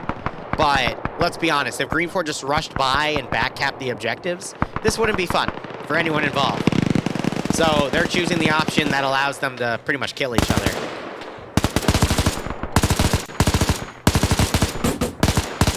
So Arcor getting some kills here. He's on 2 with that MG42 coax. And he is just spraying down this group over here. Again, there's no cover. It's all concealment. Now G-Lex trying to get in that 50 cal. Smoke getting in his way a little bit. We're seeing that tank now overrange its rounds. Cromwell just got hit by something. That would be the pack gun. This is Stark trying to pick off the Cromwell there with the pack. Cromwell repositioning. They didn't lose anyone in there, thankfully. And the tank seems to be fine, but they are going to relocate. But that pack gun is still trying to knock him out.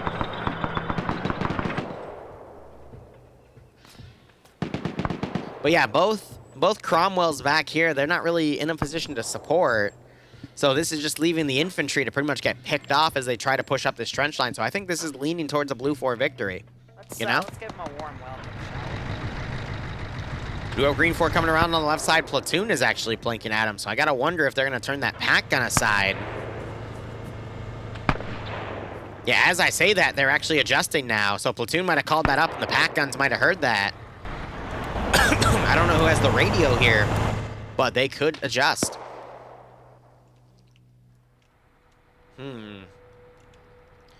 This might be the Achilles heel that Green 4 uses on Blue 4's line, is flanking around on this side. That could still get them going. Meanwhile, we got the pack gun now firing at infantry. He might be firing at the Vic right here. I think it repositioned. But he doesn't have an eye on it anymore. You got the 50 cal on this half track trying to fire up. What's not doing much. See some rounds going over and whatnot. But yeah, no, so the pack guns are being towed on the right flank. This could create an opening for the Cromwells to come around. And as I say that, we're seeing the Cromwells coming around on the right flank. Literally the strategy they should have started with from the get-go, with the entire convoy coming up this route, with the Cromwells in front to cover. But hey, better late than never at this point. So with the Cromwells here, We have the Panzer IV back here. Yeah, they're turned out, so he's going to be able to hear the Cromwells coming. And now this Panzer IV might come around to actually engage them.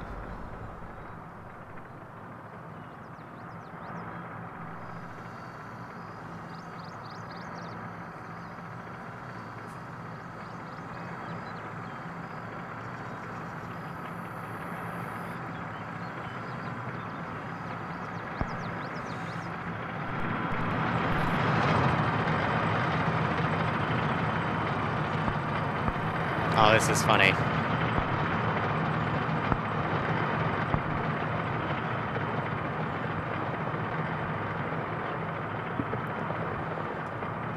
Oh, the Cromwells. The Cromwells don't know the Tiger's here. Tiger's now going to adjust. It's a 2v1 though. They're not going to hear it moving. Oh god, they're trying to pick off a dude over here. Sayek gets hit and taken out. Oh, the Tiger might be in a great position here to do something. Tiger's gonna get right behind them. This is gonna be big.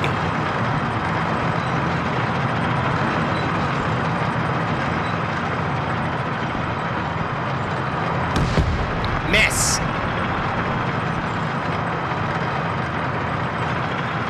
Cromwells haven't noticed. Miss again. No way. That's a hit. On the rear, it did nothing.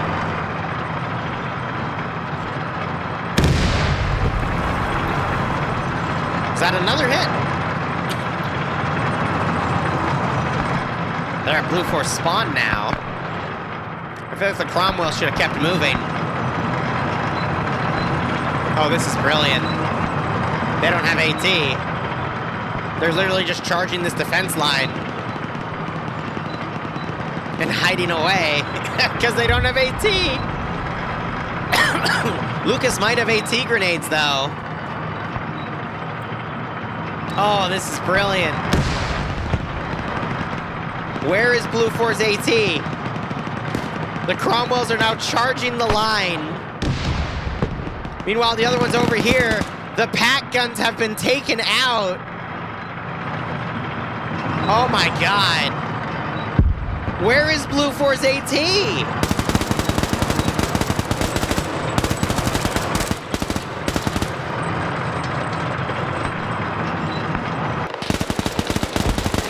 Alright, one of the Cromwells got hit. Taken out by the Tiger. Or excuse me, the Panzer IV. They're trying to pick people off as well. I'd assume the gun is disabled because it's looking down. So one Cromwell's down. People are starting to bail out. Other Cromwell still running circles around here. Start getting on the pack gun.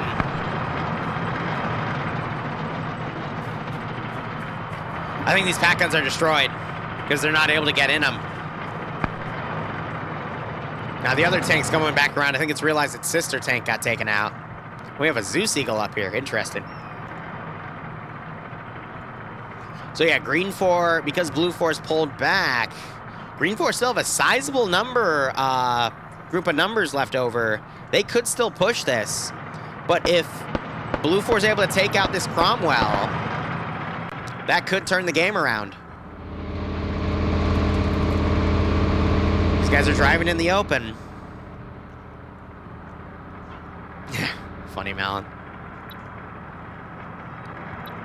So, I don't think they can be taken out when they're in the Vic itself, but a little worried because this Cromwell might have good eyes on this Tiger, because I don't know where this fucking Tiger's going.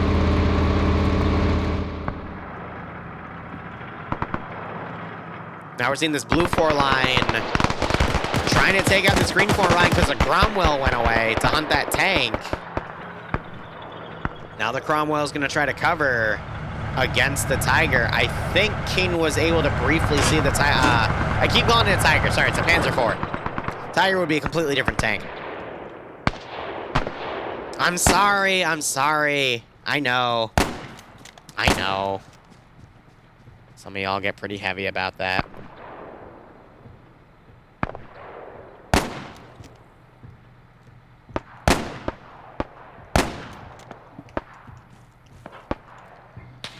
Alright, so Blue 4 still have this trench done. I think Green 4, they might be able to get into some of these trenches to cover themselves.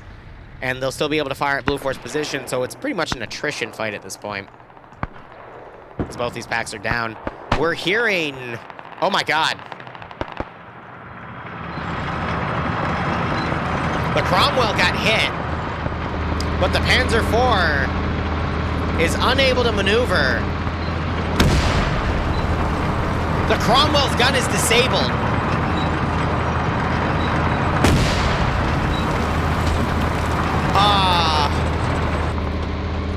Green 4 just...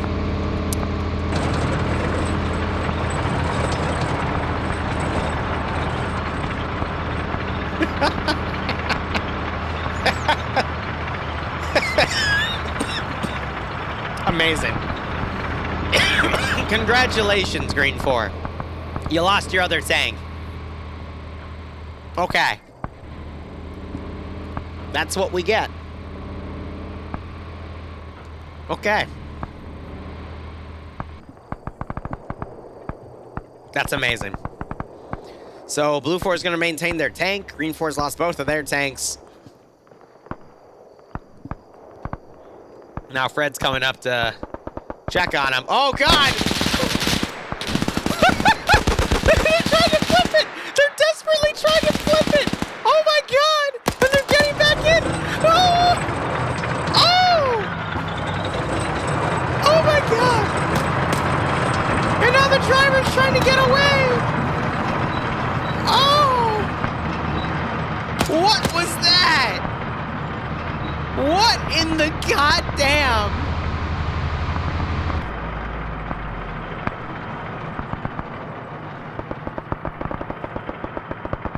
I can't believe that just happened. Yeah, I don't know if the tank's not gonna shoot or not, but okay. Interesting. So now with that change, I think Blue 4 has it here, as long as they can put their tank in an advantageous position. We got Green 4 moving up with their vehicles, so they might be able to turn this around. Blue 4, not seeing, oh, I'm seeing one body in here. Hold up, Adamek might try to run a charge up here because he's the explosive specialist.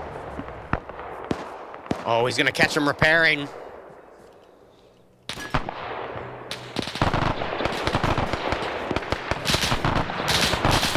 Oh, he's gonna be friendly fired. Gets Bay. AT grenade.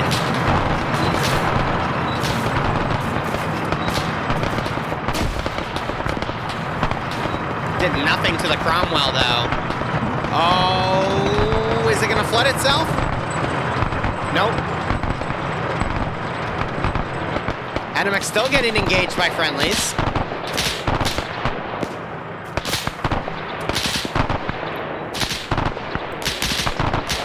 I think Adamek's dead. Yep. Congratulations, you killed a friendly. If only you could open your map and see where everyone was. Oh, wait, you can. It's FNF. Adamek's gonna come into the chat. I'm willing to bet.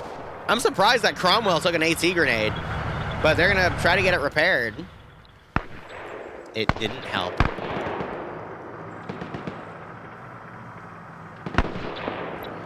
Oh, they're gonna back cap it, aren't they? Because Blue 4 is still on the trench line. So if they just come back around and detonate, they should be good. But you got Platoon camping one of the vehicles here. That's funny. They're firing at it with a machine gun.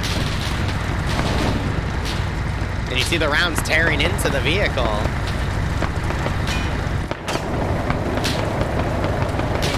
Yeah, no, so at this point, Green 4 is going for broke, and they're trying to rush their vehicles around to get to the cache position itself. So this is where Blue 4 might get in a little bit of trouble, though, because Green 4 are moving up here, but Blue 4 spotted them and has started engaging.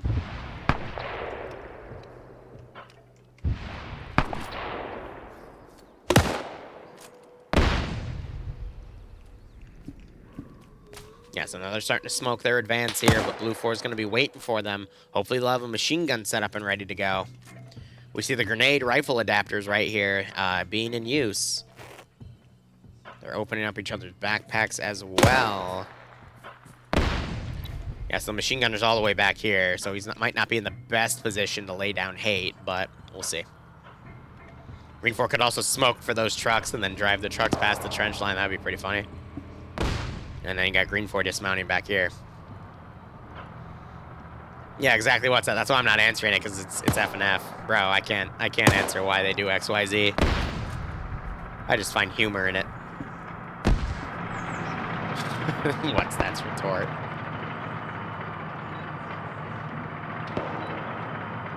So Panzer IV's now moving back to try to counter these Bren carriers coming around. I'm gonna be honest though, Panzer IV just patrolling. That remaining AO is all they need, but the Cromwell has been repaired, but one shot in that turret will disable it again, because it's already damaged. Excuse me.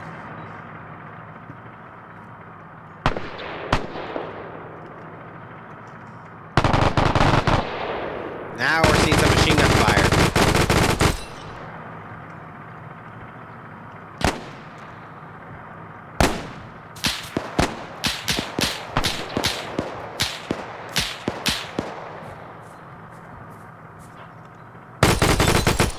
Yeah, so we're starting to see some blind suppression out here. Sam right up. He is an explosive specialist. He might be able to throw some explosives in these trenches and force Blue 4 to pull back. We're already seeing Blue 4 starting to pull back some of their forces here. And X-Ray is charging this Bren carrier with a car.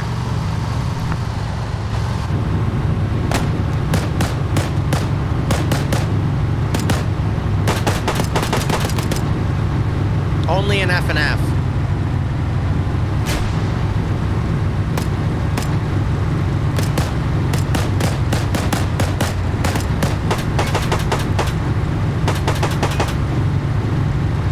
Only an F and F.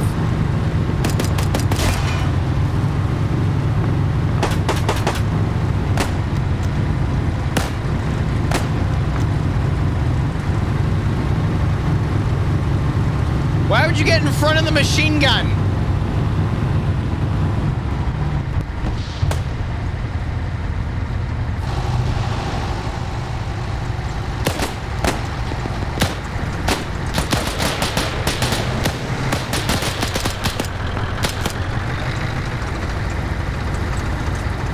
What am I witnessing here? What is this? Actually, what is this?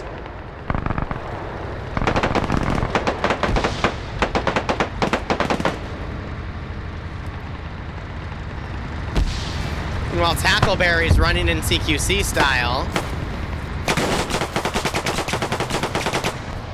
What? Did Aim at the Stars run out of pistol ammo?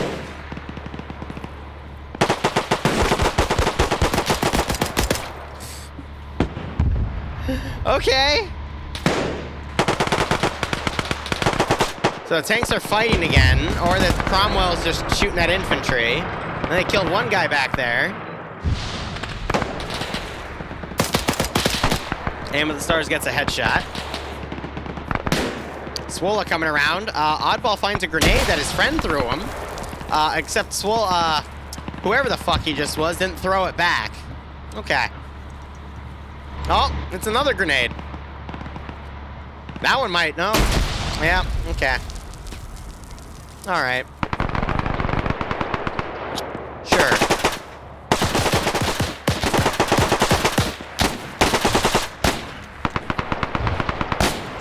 Swola's playing chicken now. Somehow the Blue 4 guy died, I think, to a friendly shot. And, yeah, okay. Okay. Alright. Yep. Yep. Sure. Make no mistake, I'm with Wheaton here. This is pretty fucking funny in my opinion. This is amusing. Alright, we got 6 people in this Vic now coming up as Green 4 is literally just rushing in with small groups. Looking back around here, we got one machine gunner. This is Frodo firing. Seismo, I think, is going to run up and shoot him with the Lee Enfield. Da-dun. Da-dun. Dun, dun, dun, dun. You missed.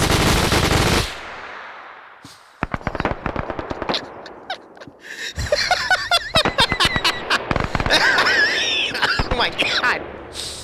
Okay. Okay. Yep. We're averaging a highlight a minute, guys. Yeah. That's why you shouldn't miss with your bolt action. I love where we have the tank up here. Does anyone have a Piat, a Piat, an AT grenade? No? Okay, this is going to get really messy really quickly. Okay, that's a grenade. Is it a smoke? I'm assuming it's a smoke. Nope, that was a frag.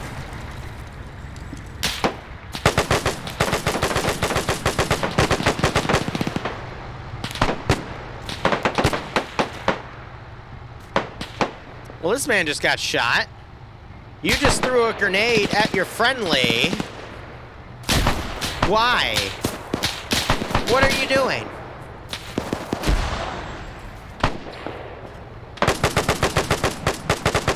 Okay. See, in Green Force still has a bunch of infantry back here, which is quite funny. And now we have the Cromwell, I think, coming back. Yep, there it is. Vagrant trying to spray down that group of 3 over there. Oh, why is in the 50 cal trying to fire it? Someone just died on Blue Force side. Now you got the Cromwell trying to pick people off from range. Hey, Tiger, or excuse me, Panzer. I'm sorry, I keep offending you by calling it a Tiger. Why did they leave the tank?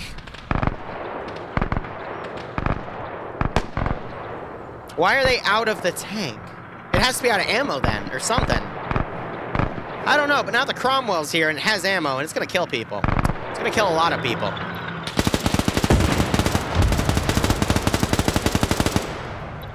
So, Schultz here's on 4 kills. And he's just murdering everyone involved. So there goes the Bren. I don't know why they're firing at a Bren, but alright. Meanwhile, Wise over here is teaching Green for the true meaning of Christmas with a 50 cal. There goes the Panzer IV. I think Green 4 might be able to clutch this because they have a Cromwell. And I'll be honest, the Cromwell's damage model is pretty OP. Now they're firing up into this structure. I can hit everyone. Great. How are you doing? I'm alright. How did I do? I think Wise, nope, Liquid is still alive. He's just running around the back. Dream, who were you? You got 6 kills. Good job. Wait. I definitely hit someone, like, while just spraying them, I think. See, chat, you're incredibly correct. How is Blue 4 going to kill Cromwell? They're not. They're not. There's no AT guys left. They're not. There's not even any demo guys left. They're not. I got 6 kills, guys. Be proud of me.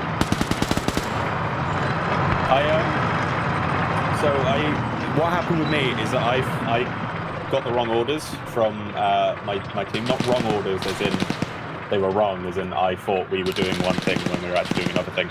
I ended up pushing on my own, not realizing it, linking up with Alpha 2 and a bunch of Foxtrot dudes, rushing in, and then just coming face to face with a Blue force in the half tracks, and then just gunning them all down. Now we have Green 4 coming in with stolen German truck. That's K-Kier and Flux. Solomon and Despo coming out to meet them, but I'm glad you had fun, Dream. And there goes Flux, getting shot by Solomon. Despacito coming around. Despacito. And he's gonna shoot Cake here in the back. Nope, Cake here spins around with an MG40. Oh my god. Oh, Dream, pushing out on your own, lone wolfing? You're banned. Yeah, banned. No, I actually purposefully didn't realize and then ran over to the first squad I found. In fear. That was brilliant, though. They're banned, yeah. Cake here got tickled, and then he blew everyone away with the Nazi buzzsaw.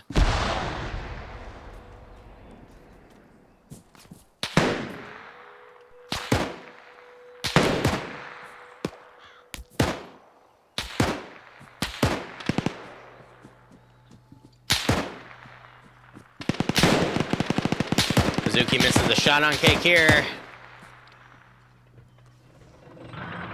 Numbers-wise, it's slightly in Green Force favor now because of that Cromwell picking people off, but Cake here is coming for blood. This is the final AO where an MG42 would be really, really significant. So who's winning? I'd say Green Force slightly, but this can still go either way. Nader's taking some shots from Cake here, and Cake here finishes it. I think this is just going to barely be a Green 4 victory at this rate, because the tanks just... What happened to... I can see Blue Force tank. What happened to it? They ran out of ammo and ditched it, I think, because by the time the Cromwell destroyed it, they were out of the tank. How many kills did they get? I don't know. Lusard... Okay, so Star's got 4, so he must have been the gunner, maybe? So he... I love how the Brits are picking up German weapons, like the G43, the MG42 here. Of course, the MG4. I had, to be fair, I enjoyed my Azuki! Oh, Finally, that's the third shot he took on him. But he finally gets Cake here. Cake got 4. Wise might get a flanking shot on Lolo. 50 minutes remaining there. If Lolo gets killed, though, he's got a Panzerfaust. I mean, someone could take that and use it to kill Cromwell. Oh, Lolo trying to vault into the building. Unable to, and Wise bitch slaps him for it. Wise bitch slapped me because he got on the 50 cal, and I was like, I'll hide behind this funny tree. Yep. I shouldn't have hid behind the funny tree.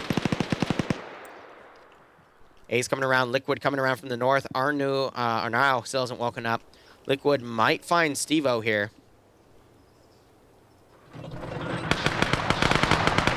Oh, yeah. MP40. And Wise takes out Ace. Here comes the tank. It might actually run over Steven by accident. Yes! Yes! That's why you don't sit in front of the tank in front of The it. tank bulldozes that poor bastard. Now, is someone going to go pick up Lolo's AT? Why is it shooting at the tank? What a man.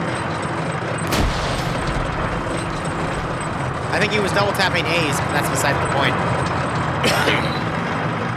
So technically you're not allowed to run people over, but there's no way the tank knew that that guy was back there, so it's fair game. No, definitely not.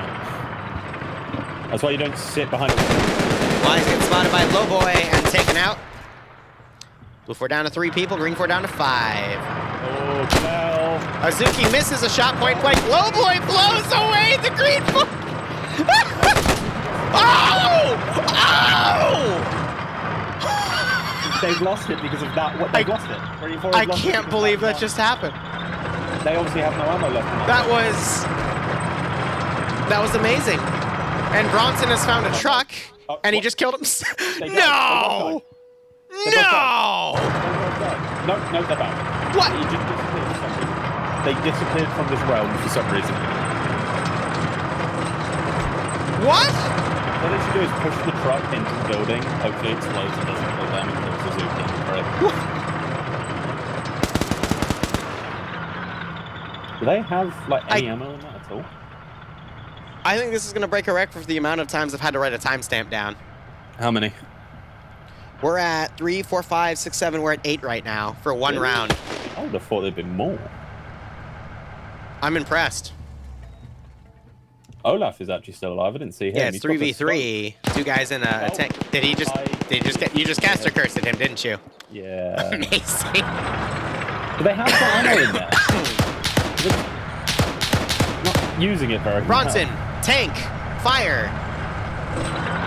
Gunner, fire. I think the Cromwell's out of ammo, to be honest. I don't really see what else they'd have here. Fire. Yeah. They have to be out of ammo at this point. No can do. Did you miss Bronson with the grenade? Oh, that's adorable. No can do. Can't fire. Negative. Dream doing his impression of Arma voices. I'm waiting for Azuki to find a route through the window here and pick one of these guys off. Oh, Bronson, that might hit him. Look, if it hits him, It's a smoke grenade, isn't it? Motherfucker. See me cry live on stream. So if they do have ammo, they're using the secondary seat. Another grenade. Right under. It's another smoke grenade, isn't it? Ah, Yeah. That's actually smart from Azuka. Now they've obstructed the tank's view. What's the tank gonna do? Move?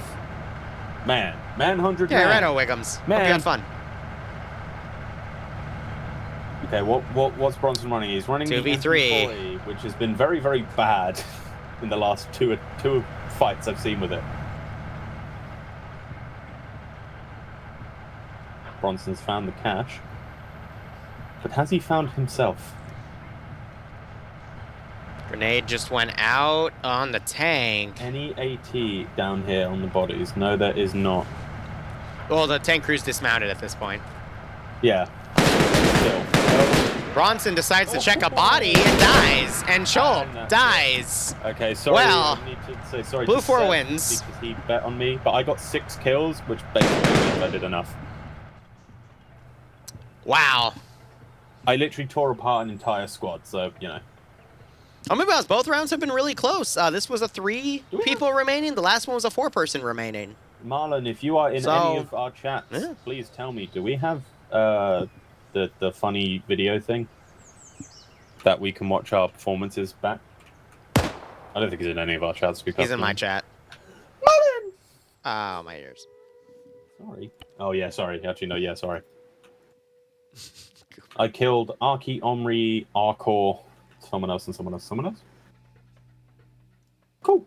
All right, let's see. This is round The 3. AAR.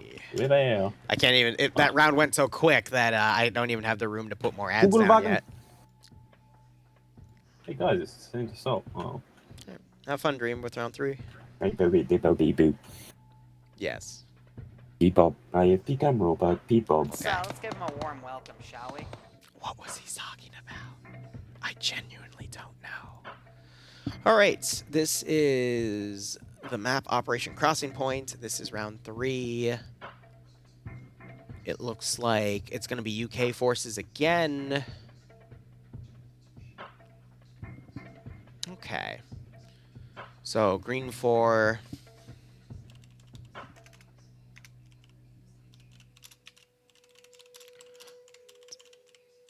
To take 2 blue 4 vectors. Green 4 has a 10% numbers advantage. Bren carriers, and while blue 4 has a, what was that listed as? A 251.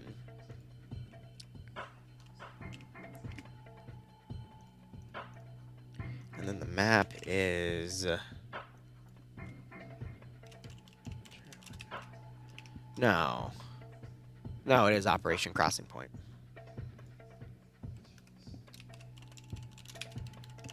From the IFA mod. Alright, so here's what I'm going to do. I'm going to run another thing of 3-minute ads and go use the bathroom real quick, grab a 3rd cider, and I swear I'll go work these off at the gym. So I will pay out the prediction, and I'll see you guys in a little bit.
Send in Goat Team 6 now.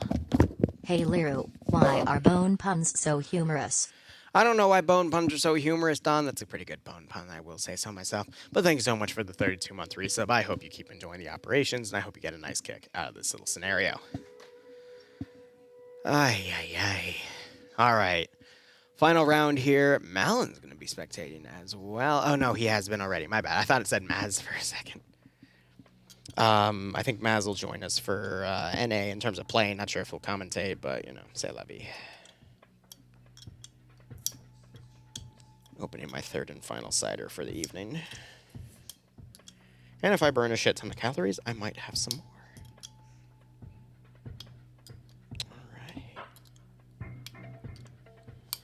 Send in Goat Team 6. So they announced a Fallout 5 to come after Elder Scrolls 6, so I'm trying to get as many bottle caps as I can to try to, you know, buy Fallout 5. On the original currency. Atanius001, thanks so much for the Twitch Prime sub. Hope you keep enjoying the operations. I do hope you get a nice kick out of this scenario. Michael, I might tonight, yeah. If you guys really want to see some more DayZ jump scares from today, by all means, I'll be happy to do another stream after the NA branch. I'm going to be going into the gym between EU and NA today, so excuse me. Again, I'm being serious with my own health there in that regard, so we'll see how it goes from there.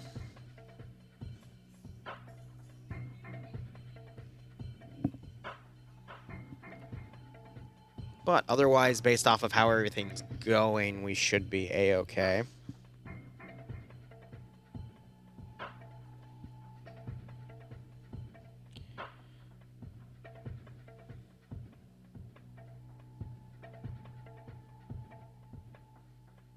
One second.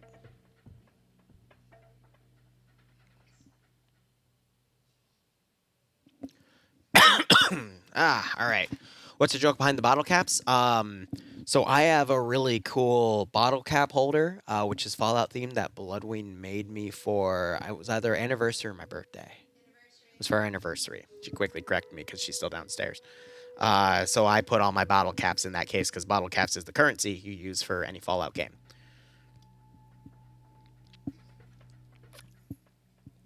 We have a picture of it somewhere on Twitter or the Discord. Also, what's that to answer your question? I think the Panzer IV ran out of main gun ammo because that's the only reason I can think of that it didn't fire at the Cromwell, and we didn't see the main gun fire anytime beyond that, so I think they genuinely ran out of ammo for it. So that's the only thing I can think of, because otherwise it should have fired at the Cromwell. It had a good sight on, but they still had the MG. But you wouldn't fire an MG at a Cromwell because it's not going to do anything to a Cromwell. Even you know that.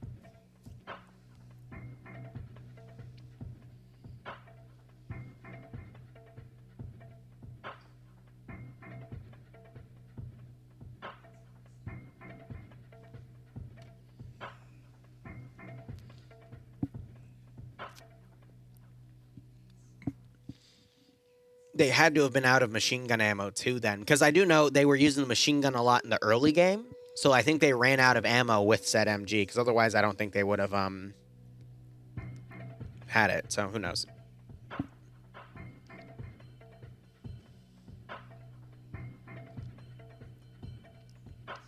Also, fun fact, slotting for the new types of ops I'm going to be doing off of my own Discord framework have dropped if you have an ARMA tag.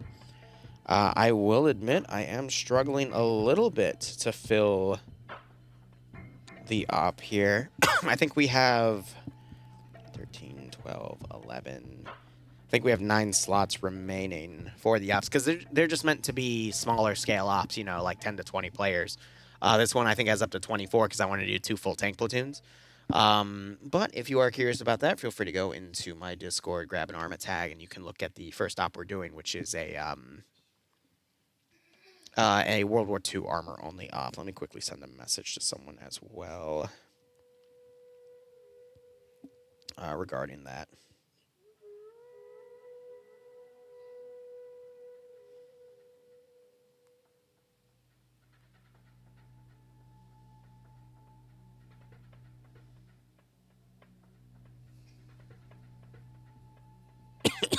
All right, cool. Excuse me. So yeah, this is just all about multitasking. We'll hopefully get through the final round ASAP. Then I have to put on some workout clothes for the gym. Alrighty.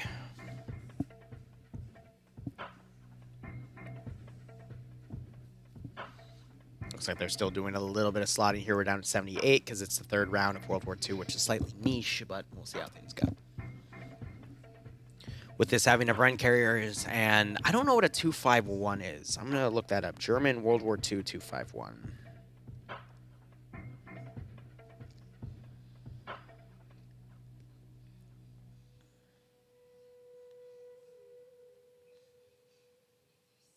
World War II 251. Ah, it's a half track. Okay, got it. All right, in the meantime, I'm going to tab out to take the mission command and add it to the little document I have here. Because we're doing it off the older framework, which doesn't have the write-ups. So with those videos, I would put the write-ups in the video description on YouTube. And I mean, these are going to have like a 2-month front log, so whew. How's Five Nights at Freddy's this evening? Good, Whale. How are you doing? Just more World War II, and then we'll probably see NA. I might not cover round 3 of NA because it gets pretty late for me, but I'm thinking because it's World War II, I might just, but we'll probably see it only like as a 50 or 60 person round, but yeah, I think that would be cool. Smaller tactics. Can never discount it, so be more like, I completely lost my train of thought, I will admit.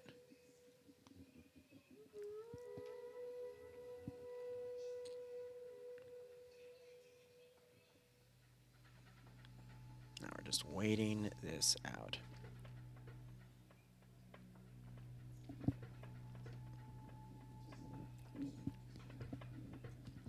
Yeah, so I think they're just putting in people into some final spots in different spots, having a few other people jump in last second. So we'll just see how all that goes. But Whale, how are you doing? Always a pleasure to have you drop by. The uncle of every Arma 3 YouTuber and Twitch streamer that I know. Everyone who has a following knows Whale. Whale's just that gregarious type of guy. Always a pleasure to see him.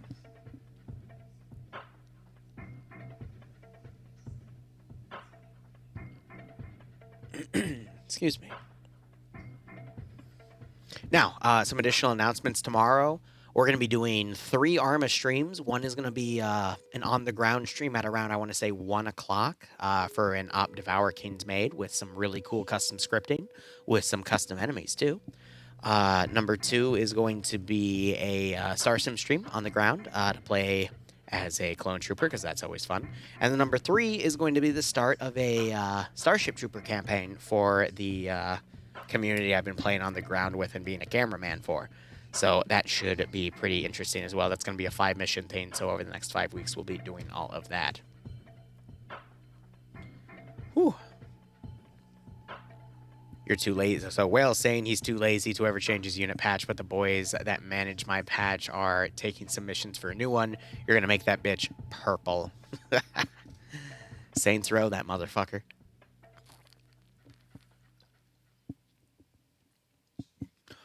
Speaking of random other games, I know there's a few people trying to peer pressure me to playing that new Starship Trooper game.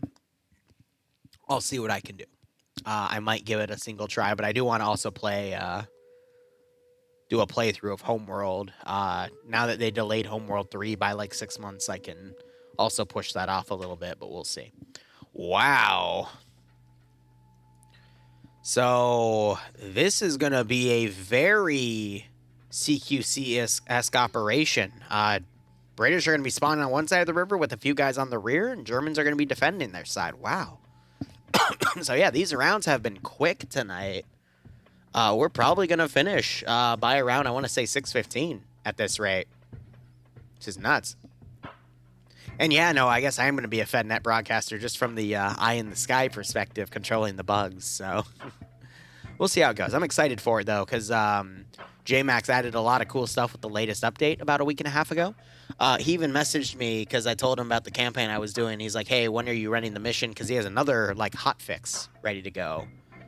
So he just wanted to make sure that his update schedule didn't interrupt the operation because he's a fan of my work and I'm a fan of his work, man. That man, I mean, Starship Troopers, Star Wars, Mass Effect, a few other smaller mods, and some of his own custom content. Like that man is one of the bigger names, I would say, the bigger singular names for Arma modding out there. And he used to be the head of Swap before he had to do something for a few years and disappeared for some IRL stuff, and then came back and after opposition kind of had a meltdown, he's fixing it all himself. But I would put them up there with people like Icebreaker. You know, those individuals that do a lot for the community. Dead Man Miller is another one. So we'll see how all this goes.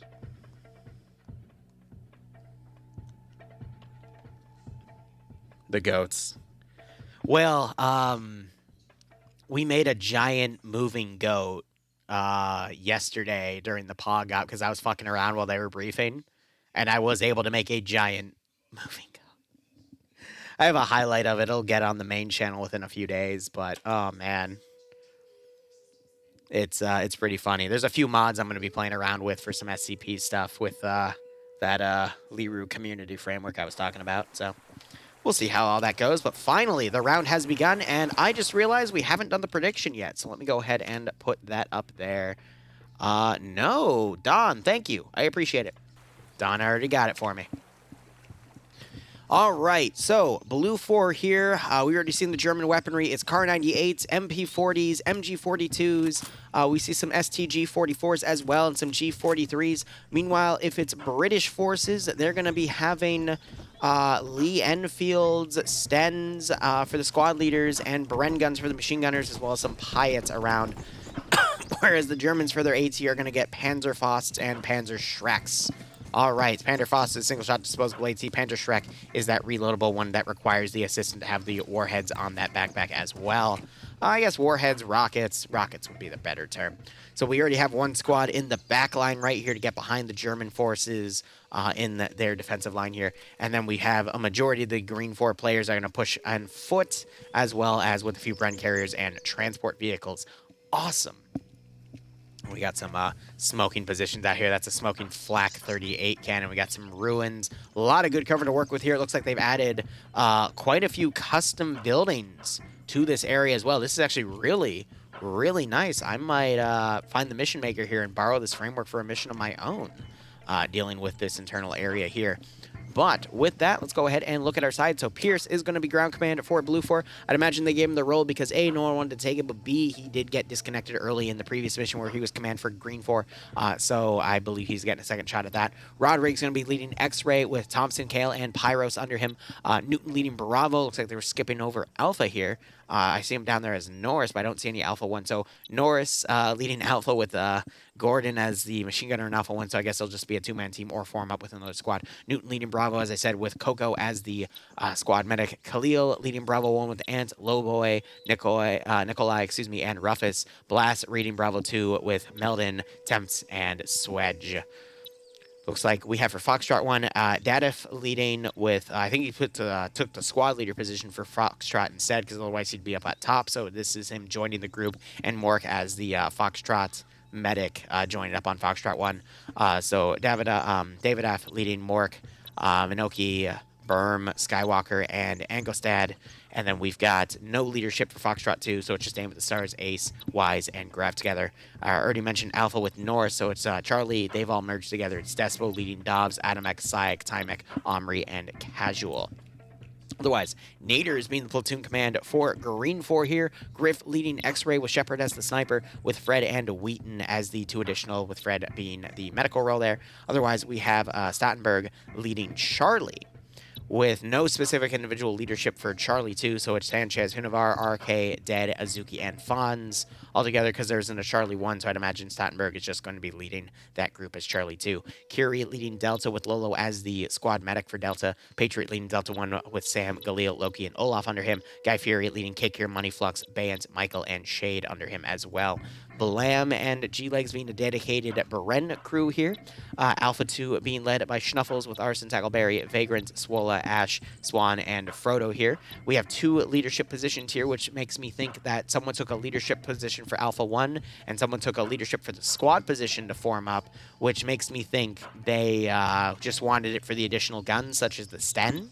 But it looks like one of these gunners still had a Lee Enfield instead. So I think it's the squad leaders that got the Sten.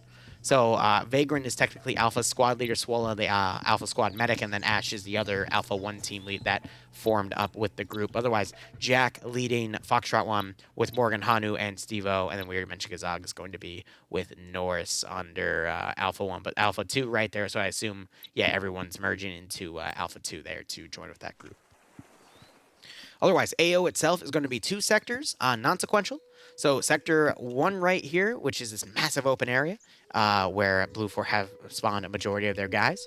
And then we have Sector 2, which has the half-track in position, which appears to be this little camp. And I do like how they put this little symbol down, you know, for some of the politics these days. People don't like the swastika right now, and it'll get you in trouble. So they have that flag instead, which is quite nice. Prophet Thanos. Did I pronounce that right?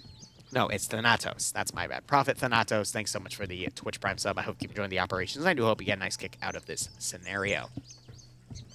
Yeah, so really nice map right here. All of these blobbed areas like this represent custom built-up areas. So they changed the bridge texture, for example. They've changed a lot on this side of the road, which is quite nice. And then I know there's like 3 different versions of this map, and they've changed a lot of textures throughout it, so we'll see how that goes. Yeah, that was a major thing with our missions, remove any mention of symbols or that group. Yeah, so that's what they're talking about. That's a personal preference for some communities. I know like larger frameworks like Friday Night Fights would probably do something like that. Me, I prefer to keep the swastikas in my missions simply because it's a historical reference. But, I mean, you know, every group runs their thing differently. But, you know, since FNF is more of a massive community thing, whereas mine would be more niche for specific players. And I try to, you know, if I want to do a historical op, I try to be accurate to that historical accuracy as much as I can, because that's why my players come back to my operations. They will bitch over the smallest little thing, which I will then correct for them. But, you know, to each their own. But yeah, Malon's watching the stream. He's being an admin right now, watching everything, so you'll see him occasionally talking in the spectator channel to address us. But otherwise, Mr. Starzak, thanks for the 17-month resub as well. I hope you keep enjoying the operations, and I do hope you get a nice kick out of this little Friday night fight stream. So let's talk about this AO here. This is going to be a bit of an issue for Blue 4 because they have the Green 4 group already right here that's going to harass their rear. If Blue 4 is able to take out this group, then they can just hold the bridges to stop Green 4 from coming in. But Green 4 has a lot of real estate to cross here. We have a river crossing down here with this bridge for the railway. We have a little pontoon bridge down here that is really open, though. Blue 4 could easily overwatch it from some of these 2 stories if they were enterable. I don't think that one's enterable. This one's not enterable. Yeah, so actually it's a little hard to overwatch that specific bridge, but I'm sure Blue 4 would find an ability to lock that down, maybe from those logs right there. 1 machine gun is all they would need to lock that down, specifically in MG42. This bridge, also pretty easy to lock down, that big open area. 1 machine gun's all you need. And another pontoon bridge over here. And then there's that northern crossing, which is fair game. And then if you also notice, Green 4 can also go down to these bridges here as well. Here's the thing, though. If Green 4 takes longer to cross the river, that's going to give more time for Blue 4 to find and eliminate this Green 4 force that has already come around this side. So we'll just have to see how that goes. I mean, these guys, we have a Bren gunner in play. We have I think 1 Sten gunner, and the rest are the rest are Lee Enfields. The rest are Lee Enfields there. So I think we're going to see what we saw last round, and Green 4 probably picking up Blue 4 guns, machine guns like the MG42, submachine guns like the MP40, and even assault rifles like the STG-44. I would say the STG-44 is like your progenitor machine gun, assault rifle. Because that was kind of the first one that came out. But, you know, German engineering, man. What can you do? How long till start? Let's have a look. It's going to be another 7.5 minutes till the round begins. But Dingo, you're the same Dingo that I know of, right? How are you doing, buddy? How's that new computer doing for you? She's a beauty, man. Hope she works out for you. And if you're a different Dingo, then I apologize. But you would have to jump into FNF's framework, man. She's right amazing. That's good to hear, man. I'm not sure if I have the FNF command working right now. That is something I'll fix by the time I get to the NA branch. But, you know, I took all those commands out because of the whole DDoS issue. But now that that's all said and done, we can move on with ourselves here. I don't think Dingo's actually playing. I think he was just asking how to jump into the operation, because I don't see him in the mission framework, so. Let's give him a warm welcome, shall we? Yeah, he's been AFK, so we can jump in. But yeah, Dingo, as you're jumping into the server, I'd get off the stream, but yada-da. I'm not an admin of FNF. I don't enforce the rules. I'm just here to show off what these guys do, because it's fun. And I get to write down a lot of highlights and publish them, so.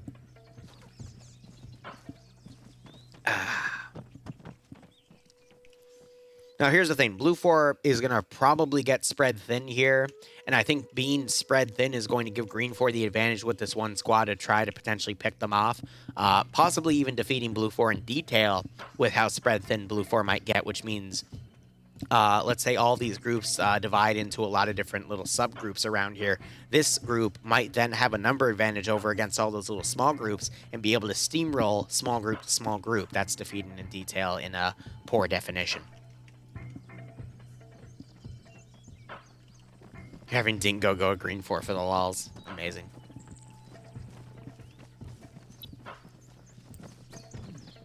Excuse me. We'll see how things go here. I mean, so Green 4, they have the vehicles to go far north or far south to be quick about maneuvering around, or they could do it on foot. I'm going to be honest, I think doing a crossing on foot locally would be suicide.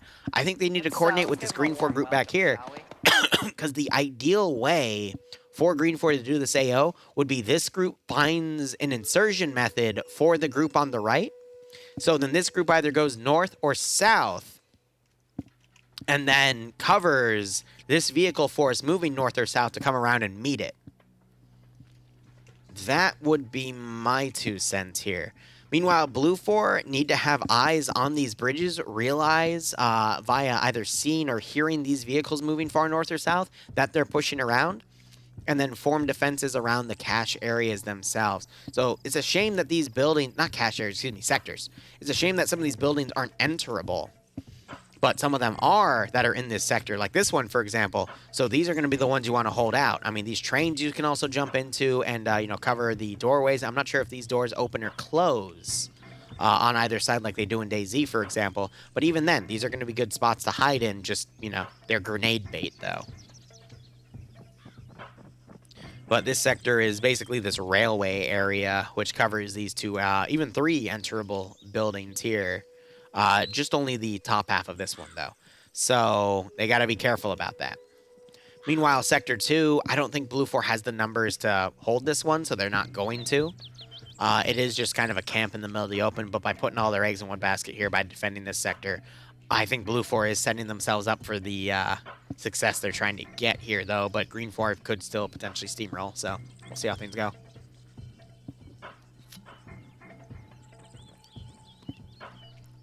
So how you would secure those bridges against the Bren carriers, because there's no tanks, is Blue 4 does have AT. They've got some Panzerschrecks and Panzerfausts. You literally just have to have them set up with the AT, like right here, and then just point and click. use this turned over cart, for example, and just, you know, wait till you hear it coming out or have a scout tell you it's coming out, and then you come out and blow it up. That's all you would need. Same with these pontoon bridges, because, again, there's some good cover for you to, you know, put your guys behind and then engage the enemy as they come out. You got some fortifications down here as well, but this is outside of Blue 4's movement distance. So I honestly think Green 4 could outpace Blue 4 by coming around over here, but Blue 4 does have this spawn area here as well. And I think Grav's going to immediately push this machine gun to overwatch this sector. But I think the real tell of this operation is going to be what this Green 4 group does down here, and how does Green 4 decide to cross the bridge. And if Green 4 is able to get a majority of their force across the river and changes to CQC, it's going to be anyone's game. But if Blue 4 is able to repel some of Green 4's early advances, I think Blue 4 is going to be able to maintain the operation here. That's why we like to watch these, because we're not sure what's going to happen until it actually happens. 1 minute remaining. We still have a lot of people just kind of here. I think they're planning on moving this squad to immediately go and engage this Green 4 group. You have to also understand, in CQC, submachine guns are superior to bolt-action rifles, in my opinion. So I think this Green 4 group's going to be at a bit of a disadvantage in the initial CQC, and if Blue 4 commits enough forces over to deal with that Green 4 group, I think they're going to be superior over Green 4 in that regard. But if Blue 4 is able to somehow, if Green 4 is able to somehow repel that attack and then loot their weapons, they should be good. Why was there a lightning strike?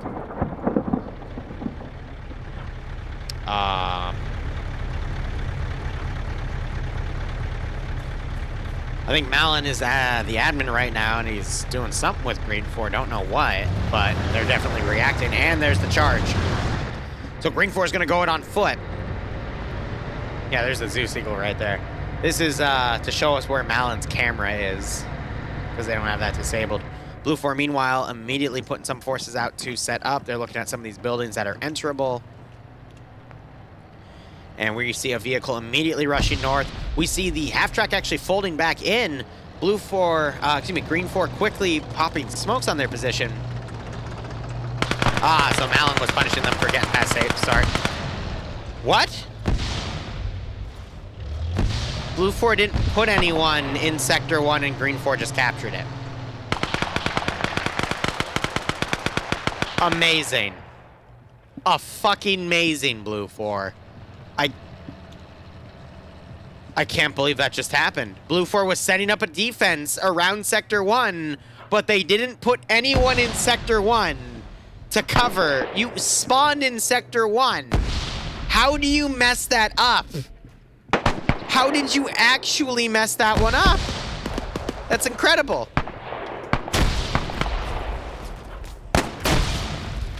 That wasn't even a blitzkrieg. That was just someone fucked up. So now you got Blue 4 rushing over to the other objective to hold it. You got Green 4 smoking the bridge to advance. I'm genuinely concerned with this one. So Green 4 haven't taken a single loss. Gordon's been taken out. Blue 4 are now running around up here on the northern side as Green 4's crossing. Green 4's hitting their own dudes, not realizing that some of them are crossing over here. Yeah, Blue 4's completely freaked out because they lost Sector 1, so now they're rushing up to Sector 2.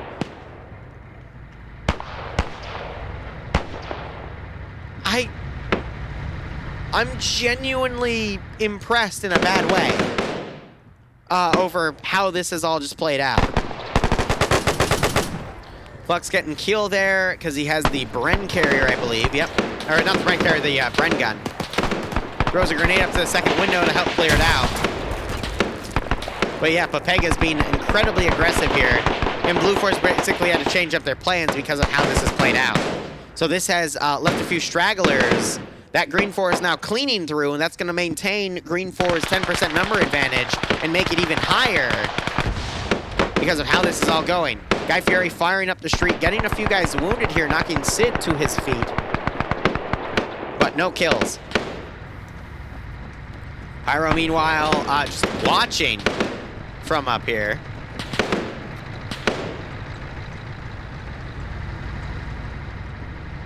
Yeah, Stars, it got messy. It got very messy very quickly. And now you have Green 4 charging to the other objective. Guy Fieri knocking out one guy. It's the Papega Pirates leading the charge. I mean, this is going to be messy. Great time grenade blowing Guy Fieri away. He didn't even see it coming. That was Pierce with the grenade throw there. There's another grenade. And they managed to survive it. Michael trying to come around with his handgun out. Switches to his rifle. Oh dear. Oh, the smoke just obscured his vision. Flux blows him away with the Bren. Grenade thrown over. Blue 4 dynamically retreats. Sayak trying to run. Flux mows him down.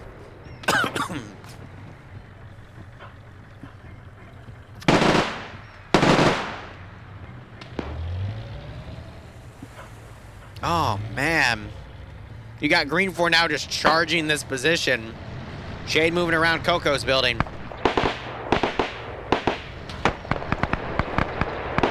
Blue 4, meanwhile, garrisoning some of these buildings as Green 4 pushes through. And Dobbs just got knocked out by Despo. And then he gets blown away, and Michael gets a double kill. Oh my god. Or maybe it might have been Carrie's Sten. I don't know, but wow. This is brutal. So X-Ray's come up on the north. David's trying to hold them off, but that's pulling attention to X-Ray, which is weakening Blue 4's line for this force to come up. So have a lot of Green 4 back here, though, and you got one guy, Bay's trying to cross the river, but you got to be careful because you can get stuck in the river that way. FNS World War II this week. I'm not sure if the poll result... Wow, Norris got blown away by Flux. Flux on 5 kills. Finally gets knocked out by Newton. Hearing some AT firing around on the right flank all the way to the south.